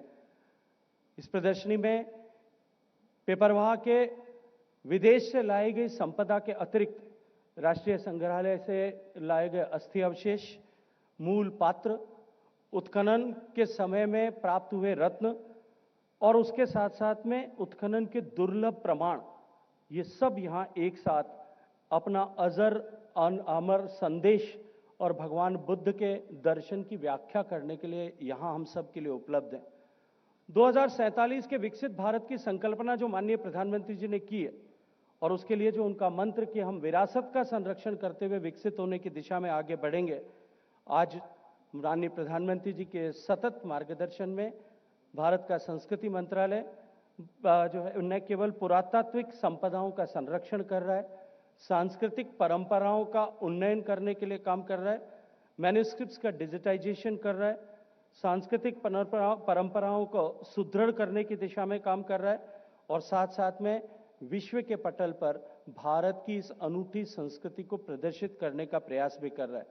इसी दृष्टिकोण से युवा पीढ़ी को साथ जोड़ने के लिए हमने डिजिटल हेरिटेज अवेयरनेस प्रोग्राम प्रारंभ किया है और हम अपनी पुरातात्विक संपदाओं को सहेजे हुए सारे म्यूजियम्स को पुनर्गठन करने और उन्हें पुनर्सुदृढ़ीकरण करने पर काम कर रहे हैं। साथियों, मैं अत्यंत गर्व के साथ में माननीय प्रधानमंत्री जी को हृदयपूर्वक अभिनंदन, आभार 140 करोड़ लोग भारतवासियों की तरफ से ज्ञापित करना चाहता हूं, क्योंकि आज का ये पल निश्चित रूप से चाहे किसी भी मान्यता को मानने वाले लोग होंगे, किसी भी आस्था की या पूजा पद्धति का पालन करने वाले लोग होंगे, हम सब भारतीयों के लिए सामूहिक रूप से एक गर्व का विषय है और ये गर्व और आनंद का विषय माननीय प्रधानमंत्री जी की सतत प्रेरणा और मार्गदर्शन के बिना संभव नहीं था। मैं इस अवसर पर धन्यवाद करना चाहता हूं गोडरेज फाउंडेशन के आदरणीय फिरोज शाह गोडरेज और उनके परिवार को भी कि उन्होंने इस अनूठे पल को साक्षी करने के लिए जो जन सहभागिता और पीपीपी का जो मॉडल है, एक नया मॉडल भारत में खड़ा करने की दिशा में हम सब का सहयोग किया।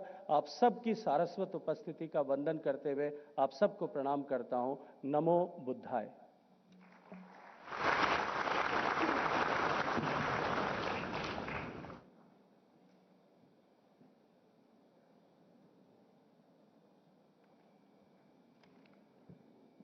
अब हम आपको दिखाने जा रहे हैं एक लघु फिल्म।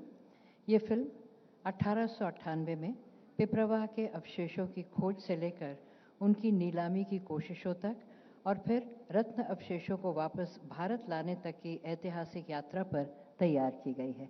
आइए देखते हैं।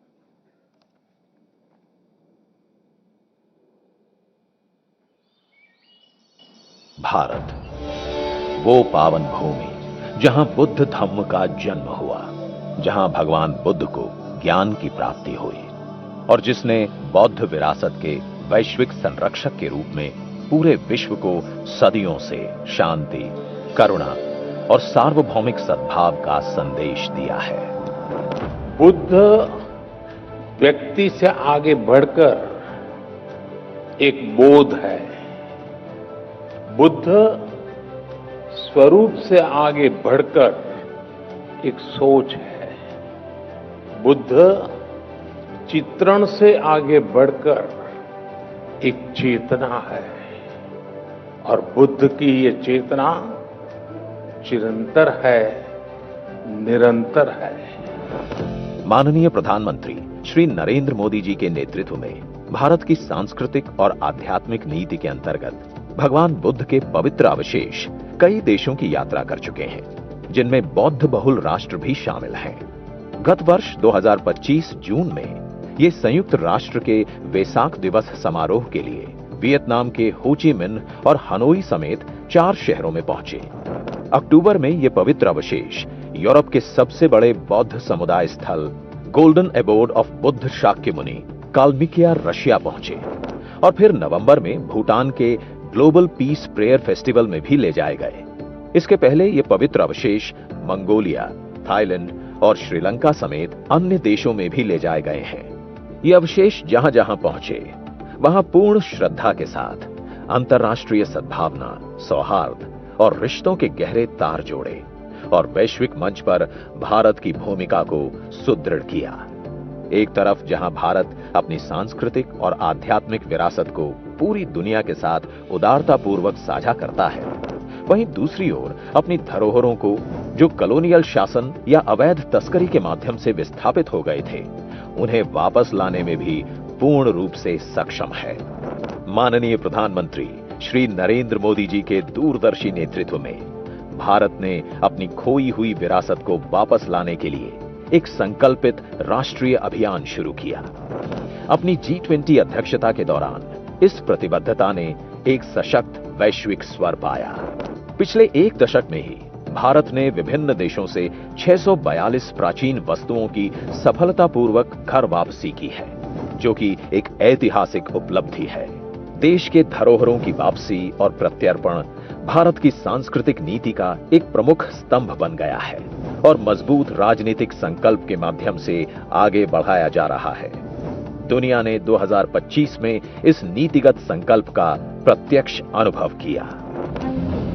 अप्रैल 2025 संस्कृति मंत्रालय को सॉथबीज हांगकांग में पिपरवा के पवित्र रत्न अवशेषों की नीलामी लिस्ट में शामिल होने की खबर मिली। भारत ने तुरंत कदम उठाया। संदर्भ है 1898 का, जब ब्रिटिश इंजीनियर विलियम क्लैक्सटन पेपे को एक आम खुदाई में अप्रत्याशित रूप से स्वयं भगवान बुद्ध के अवशेष मिले। इनमें शामिल थे रत्न अवशेष, जिसका एक भाग पेपे परिवार ने अपने साथ रखा और बाकी कोलकाता के इंडियन म्यूजियम में संरक्षित रहे। यही रत्न अवशेष पेपे परिवार द्वारा 7 मई को सॉथबीज हांगकांग में नीलामी के लिए सूचीबद्ध किए गए थे। नीलामी भारत के कानूनी अधिकार क्षेत्र से बाहर थी, चुनौती कठिन थी, समय कम था और मामला अत्यंत संवेदनशील।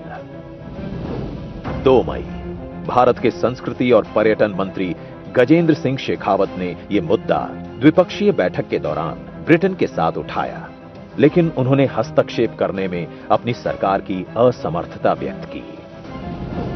5 मई सॉथबीज हांगकांग को भारतीय कानूनों और अंतर्राष्ट्रीय अधिवेशनों का हवाला देते हुए नोटिस जारी किया गया। नोटिस में नीलामी को तत्काल रोकने, सार्वजनिक माफी, सभी दस्तावेजों और वस्तुओं का पूर्ण विवरण मांगा गया। 6 मई कानूनी प्रक्रिया और नैतिक दबाव के बाद सॉथबीज ने संस्कृति मंत्रालय के साथ चर्चा की। इस चर्चा में हमने जोर दिया कि बुद्ध के पवित्र अवशेष को मात्र वस्तुओं की तरह नहीं माना जा सकता। 7 मई परिणाम स्वरूप सॉथबीज ने नीलामी को स्थगित कर दिया। 12 मई भारतीय विशेषज्ञों ने हांगकांग पहुंचकर यह प्रमाणित किया कि ये पिपरवा के रत्न अवशेष ही हैं। 30 जुलाई संस्कृति मंत्रालय ने गोदरेज समूह के साथ एक अनूठी पब्लिक प्राइवेट पार्टनरशिप के तहत अवशेषों को अधिग्रहित किया और भारत लाए। विश्व को ये स्मरण रहे कि बुद्ध के ये अवशेष करुणा, शांति और संस्कृति के वो पवित्र प्रतीक हैं जो सदियों से यही संदेश देते आए हैं। भारत बुद्ध की भूमि है, युद्ध की नहीं।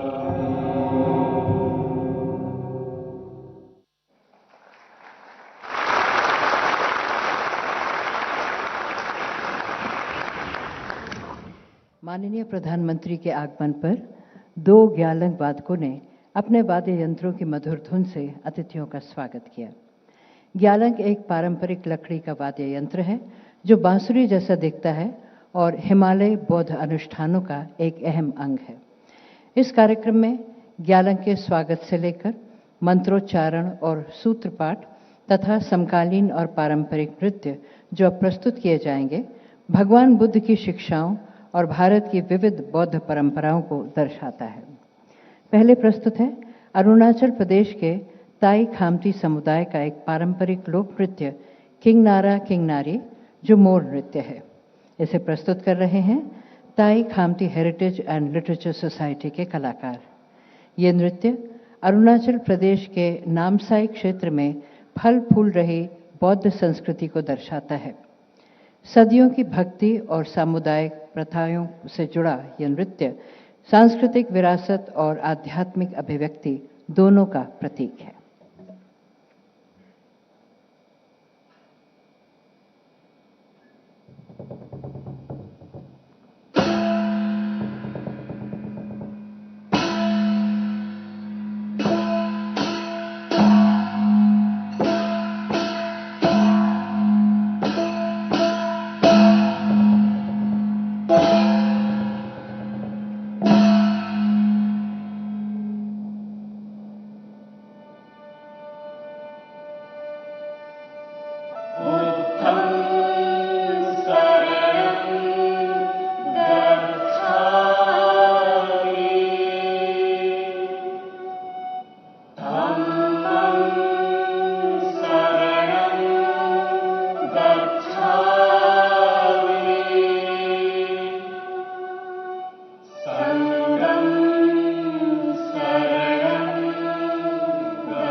अब प्रस्तुत है समकालीन भारतीय नृत्य ballet echoes of enlightenment peace comes from within.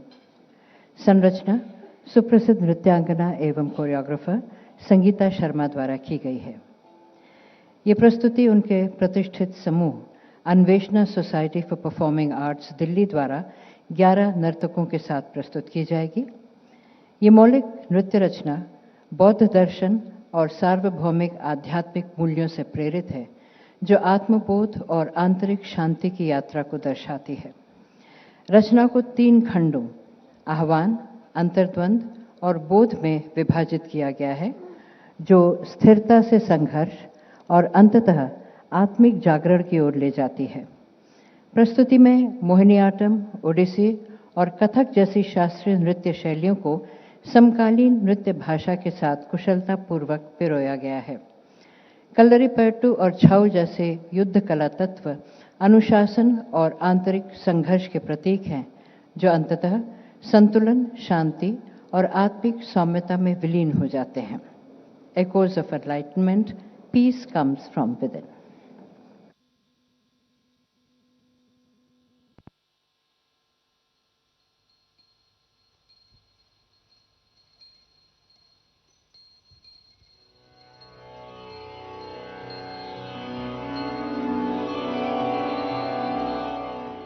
Invoking the universal synergy of Buddha, a depiction of peace, love, wisdom, mindfulness with enlightenment.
Hatred does not cease by hatred, but only by love. This is the eternal rule.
Peace comes from within.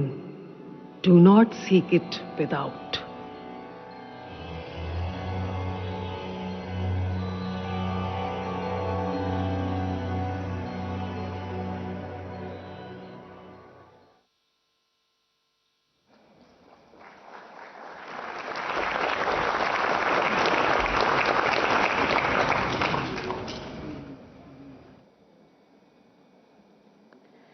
माननीय प्रधानमंत्री श्री नरेंद्र मोदी जी, माननीय संस्कृति एवं पर्यटन मंत्री भारत सरकार श्री गजेंद्र सिंह शेखावत और सांख्यिकी और कार्यक्रम कार्यान्वयन मंत्रालय स्वतंत्र प्रभार, योजना मंत्रालय स्वतंत्र प्रभार और संस्कृति मंत्रालय में राज्य मंत्री श्री राव इंद्रजीत सिंह से निवेदन है, आप कृपया मंच पर पधारें। संस्कृति सचिव श्री विवेक अग्रवाल से निवेदन है कि आप कृपया माननीय अतिथियों को लेकर मंच पर आएं।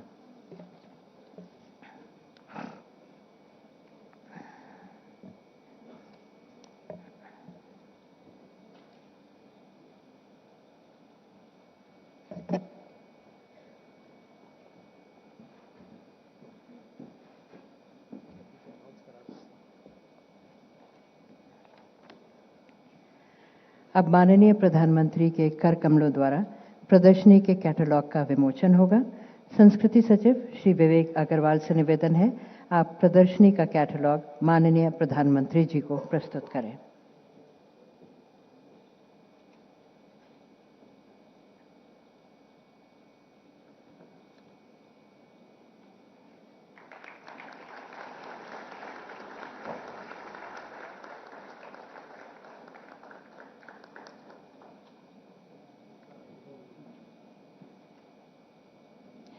माननीय श्री गजेंद्र सिंह शेखावत और माननीय श्री राव इंद्रजीत सिंह जी से निवेदन है, आप कृपया सभागार में अपने स्थान ग्रहण करें। मैं माननीय प्रधानमंत्री द्वारा चीवर दान के लिए मंच पर बौद्ध भिक्षुओं को आमंत्रित करती हूँ।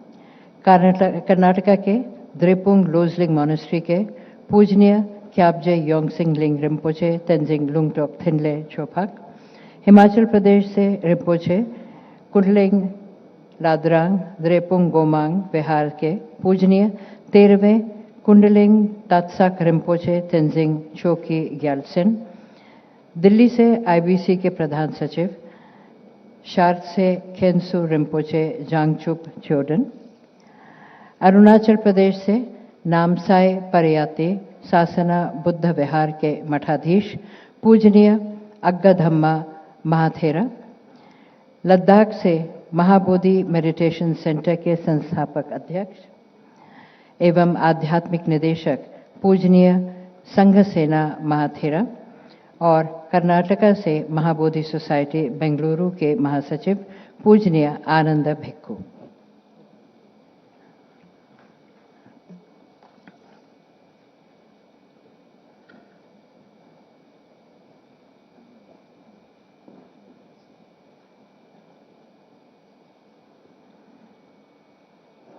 माननीय प्रधानमंत्री द्वारा चीवर दान।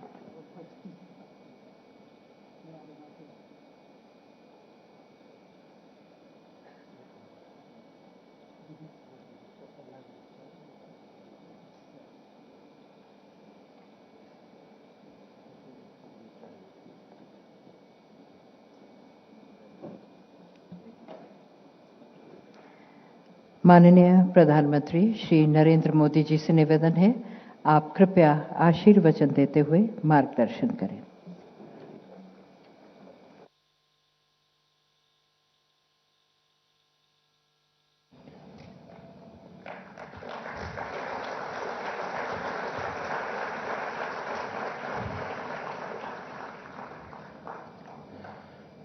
नमो बुद्धाय।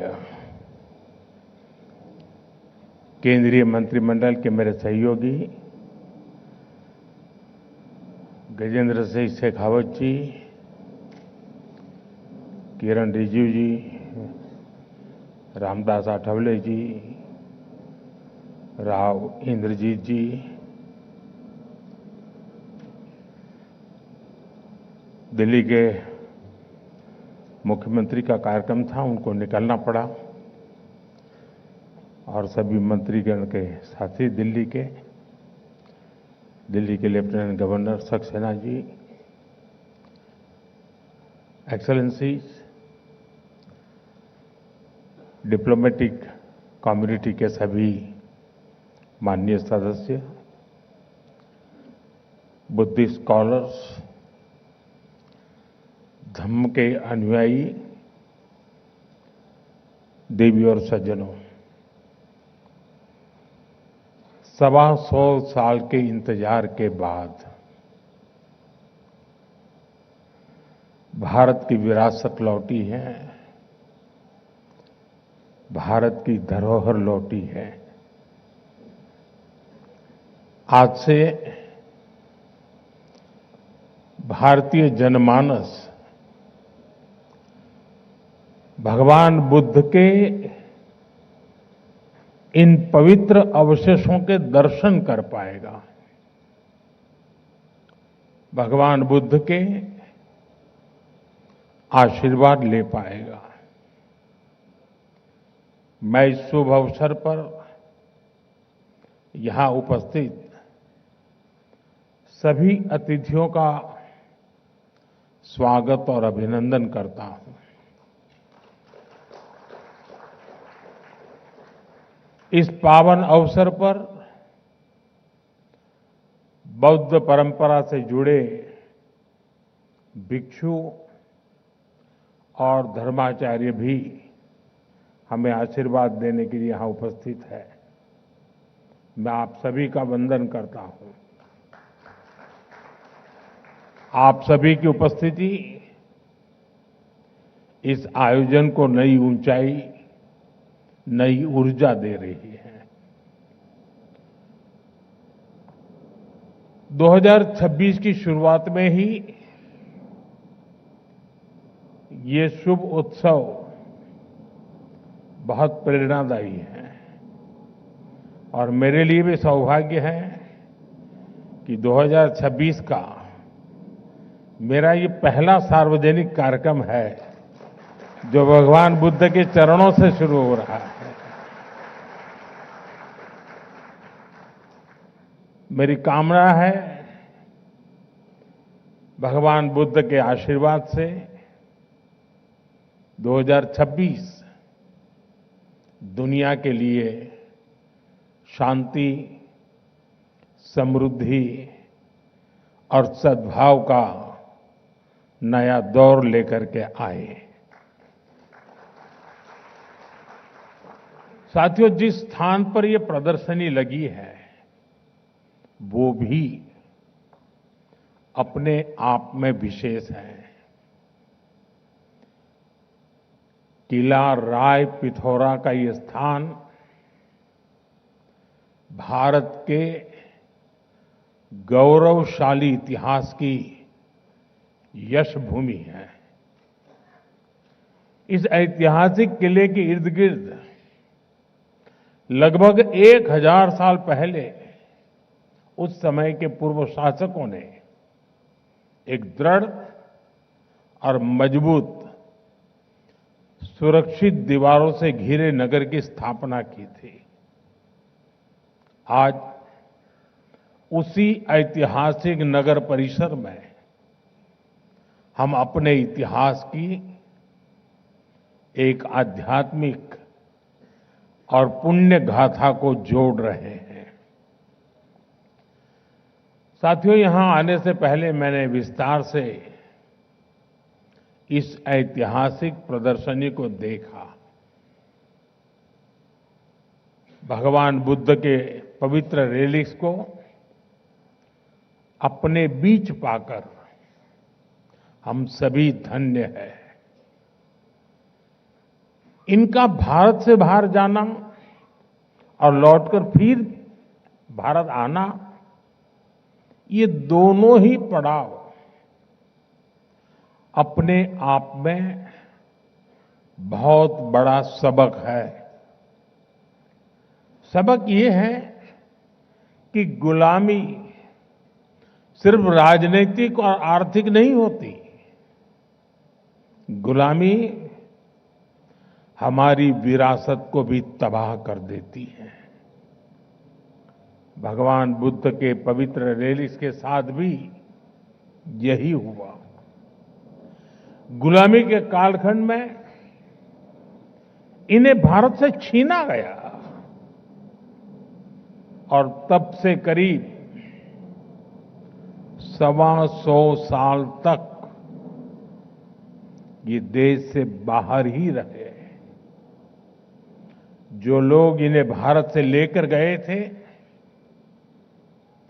उनके वंशजों के लिए तो ये सिर्फ निर्जीव एंटिक पीस ही थे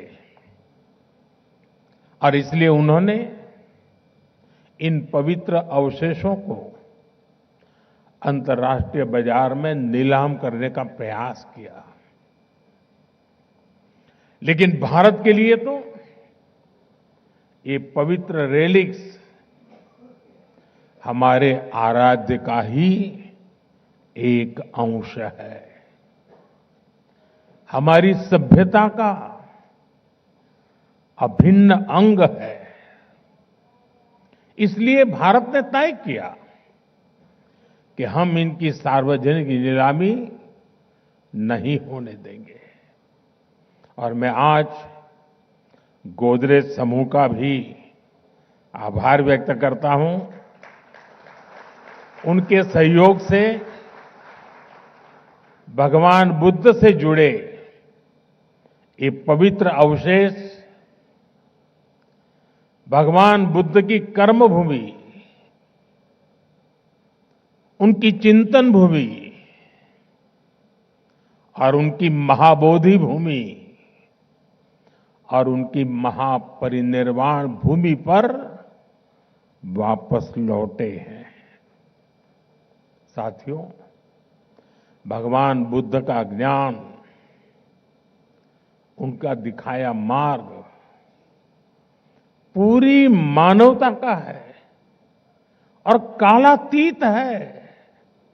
ये समय में बंधा हुआ नहीं है। ये भाव हमने बीते कुछ महीनों में बार बार अनुभव किया। बीते कुछ महीनों में भगवान बुद्ध से जुड़े पावन अवशेष जिस भी देश में गए, वहां आस्था और श्रद्धा का ज्वार उमड़ आया। थाईलैंड में अलग अलग स्थानों में ऐसे ही पावन अवशेष रखे गए थे। महीने भर से भी कम समय में वहां 40 लाख से अधिक श्रद्धालुओं ने उनके दर्शन किए। वियतनाम में जन भावना इतनी प्रबल थी कि प्रदर्शनी की अवधि बढ़ानी पड़ी। वहां के 9 शहरों में करीब 1.25 करोड़ लोगों ने बुद्ध अवशेषों को नमन किया। मंगोलिया में गंदर मठ के बाहर हजारों लोग घंटों घंटों तक प्रतीक्षा करते रहे। कई लोगों ने सिर्फ इसलिए भारतीय प्रतिनिधियों को छूना चाहा क्योंकि वे बुद्ध की भूमि से आए थे। रूस के काल्मिकिया क्षेत्र में सिर्फ एक सप्ताह में 1.5 लाख से अधिक श्रद्धालुओं ने पवित्र रेलिक्स के दर्शन किए। ये वहां की आधे से भी अधिक आबादी के बराबर है। विभिन्न देशों में हुए इस आयोजन में क्या आमजन, क्या हेड ऑफ द गवर्नमेंट, सभी एक समान श्रद्धा से जुड़े। भगवान बुद्ध सबके हैं। भगवान बुद्ध सबको जोड़ते हैं। साथियों, मैं खुद को बहुत भाग्यशाली समझता हूं क्योंकि भगवान बुद्ध का मेरे जीवन में बहुत ही गहरा स्थान रहा है। मेरा जन्म जिस वडनगर में हुआ वो बौद्ध शिक्षा का बहुत बड़ा केंद्र था। जिस भूमि पर भगवान बुद्ध ने अपने प्रथम उपदेश दिए वो सारनाथ आज मेरी कर्म भूमि है।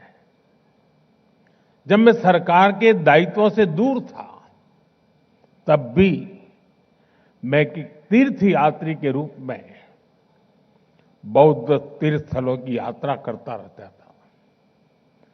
प्रधानमंत्री के रूप में तो मुझे दुनिया भर में बौद्ध तीर्थों में जाने का सौभाग्य मिला है। नेपाल के लुम्बिनी में पवित्र माया देवी मंदिर में नतमस्तक होना अपने आप में अद्भुत अनुभव था।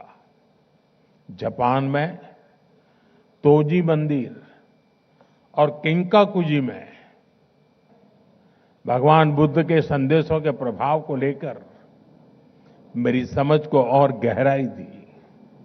साथियों, मैं जहां जहां गया, मेरा प्रयास रहा कि मैं भगवान बुद्ध की विरासत का एक प्रतीक वहां के लोगों के बीच में जोड़ करके लौटूं।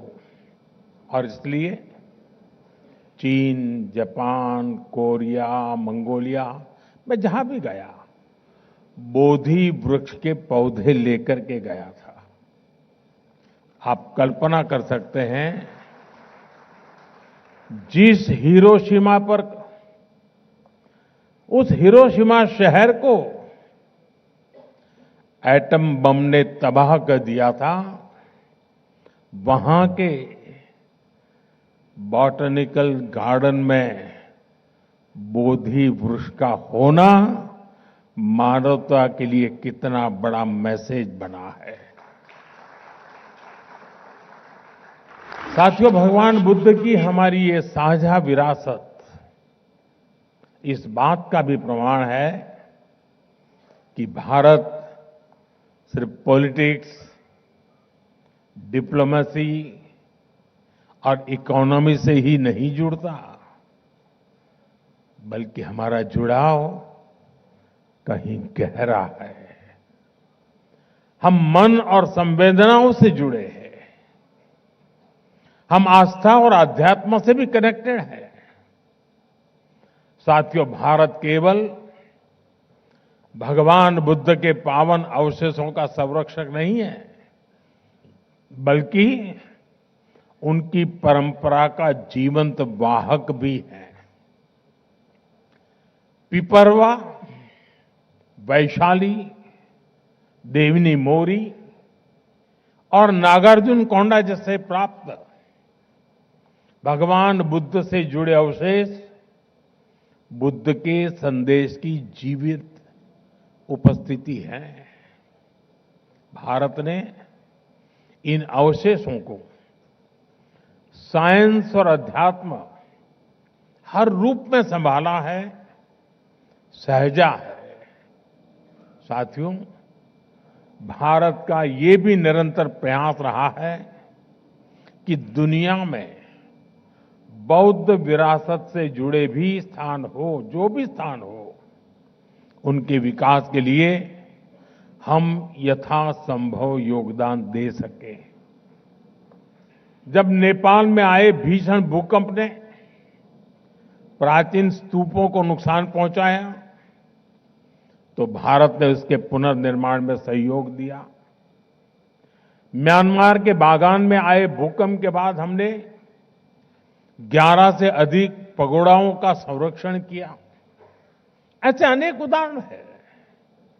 भारत में भी बौद्ध परंपरा से जुड़े स्थानों और अवशेषों की खोज और उनके संरक्षण का काम निरंतर चल रहा है। जैसा मैंने आपको पहले कहा, मेरा जन्म स्थान गुजरात का वडनगर बौद्ध परंपरा का एक बहुत बड़ा केंद्र रहा है। मैं जब गुजरात का मुख्यमंत्री था, तब वहां बौद्ध परंपरा से जुड़े हजारों अवशेष मिले थे। आज हमारी सरकार इनके संरक्षण पर भी बल दे रही है और आज की पीढ़ी को इनसे जोड़ भी रही है। वहां एक शानदार एक्सपीरियंशियल म्यूजियम भी बनाया गया है, जो करीब 2500 वर्ष के इतिहास का अनुभव देता है। अभी कुछ महीने पहले ही जम्मू कश्मीर के बारामूला में बौद्ध काल की प्रमुख बुद्धिस्ट साइट का पता चला है। अब इसके संरक्षण का काम तेज किया जा रहा है। साथियों, पिछले 10-11 वर्षों में भारत ने बौद्ध स्थलों को आधुनिकता से जोड़ने का भी प्रयास किया है।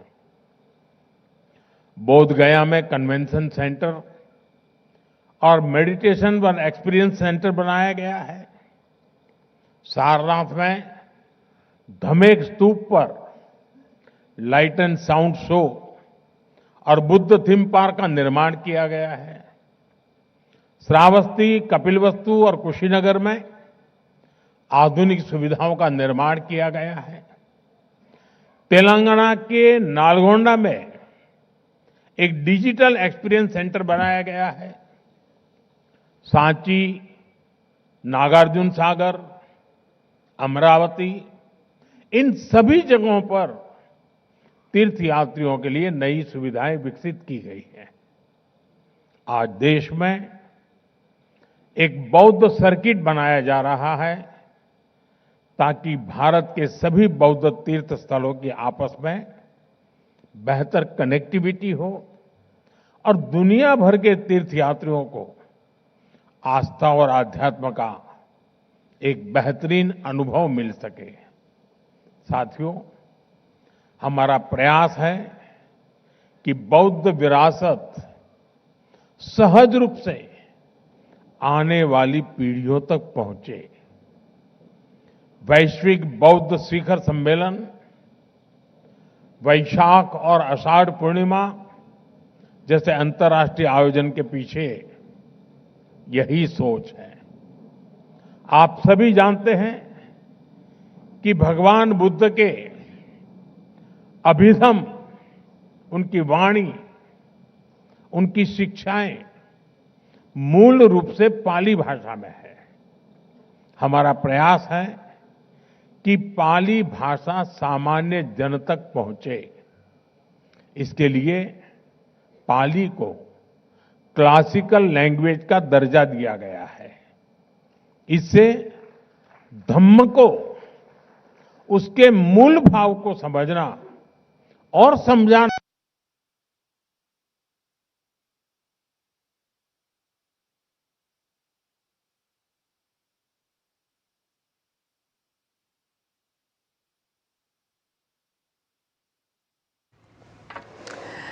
तो आप सुन रहे थे प्रधानमंत्री ने जिस तरह से पेपरवा जो अवशेष हैं उसके अंतर्राष्ट्रीय प्रदर्शनी का उद्घाटन किया और किस लिहाज से वहां प्रधानमंत्री ने कई अहम बातें इस मंच से साझा की हैं, जहां प्रधानमंत्री ने इस कार्यक्रम को संबोधित करते हुए कहा कि भगवान बुद्ध के तमाम जो वचन हैं, कथन हैं, वो आज भी कितने प्रासंगिक हैं, इसका जिक्र प्रधानमंत्री ने यहाँ पर किया।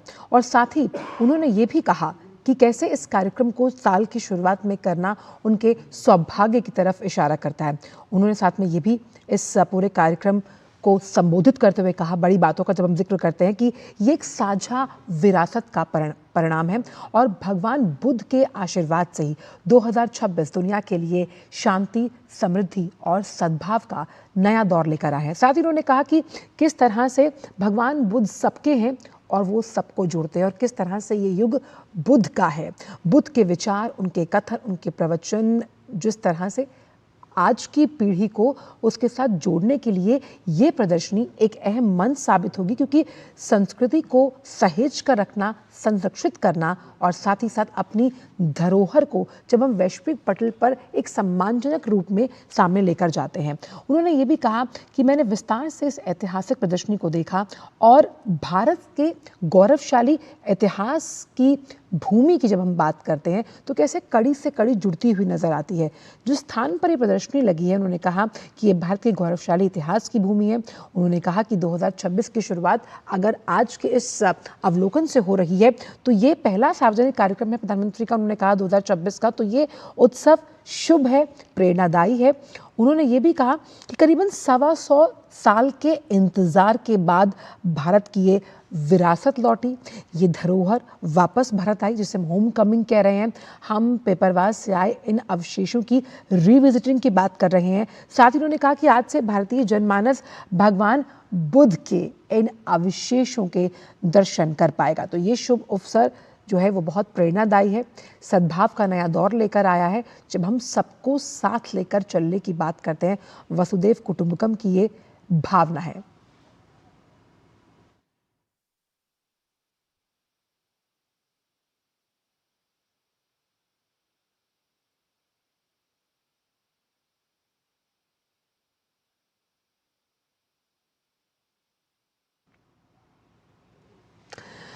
और इसीलिए भगवान बुद्ध को लेकर जिस तरह से प्रधानमंत्री ने कई बड़ी बातें कही, उन्होंने कहा कि आने वाली जो पीढ़ियां हैं, उनके लिए सांस्कृतिक धरोहर को समझना, इस विरासत और विरसे को संजो कर रखना, ये एक नया आयाम है जो आज इस प्रदर्शनी के अवलोकन के बाद स्थापित हुआ है। साथ ही साथ उन्होंने कहा कि जब हम भारत को 21वीं सदी का भारत मानते हैं और इस आध्यात्मिक ज्ञान और सद्भाव को लेकर आगे चलते हैं, उन्होंने ये भी कहा कि ये जो पूरा युग है, प्रधानमंत्री ने कहा कि वो बुद्ध का है।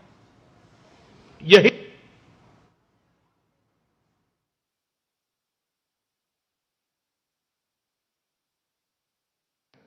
इसका हर दर्शक भी इसी प्रेरणा से जुड़ेगा। साथियों, भगवान बुद्ध से जुड़े ये पवित्र रेलिक्स भारत की विरासत है। शताब्दी भर की प्रतीक्षा के बाद ये धरोहरें फिर से भारत लौटी है। इसलिए मैं देश भर के लोगों से भी कहूंगा कि वो इन पुण्य अवशेषों के दर्शन के लिए,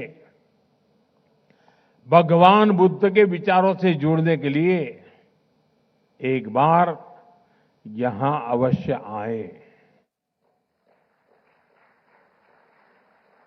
हमारे जो स्कूल के विद्यार्थी हैं,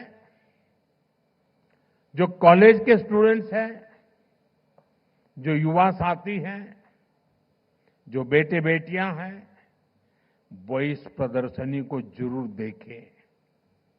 ये प्रदर्शनी हमारे अतीत के गौरव को हमारे भविष्य के सपनों से जोड़ने का बहुत बड़ा माध्यम है। मैं देश भर के लोगों से आग्रह करूंगा कि वो इस प्रदर्शनी में जरूर सहभागिता करें। इसी आग्रह के साथ एक बार फिर आप सभी को इस आयोजन के लिए मेरी ढेर सारी शुभकामनाएं। बहुत बहुत धन्यवाद। नमो बुद्धाय।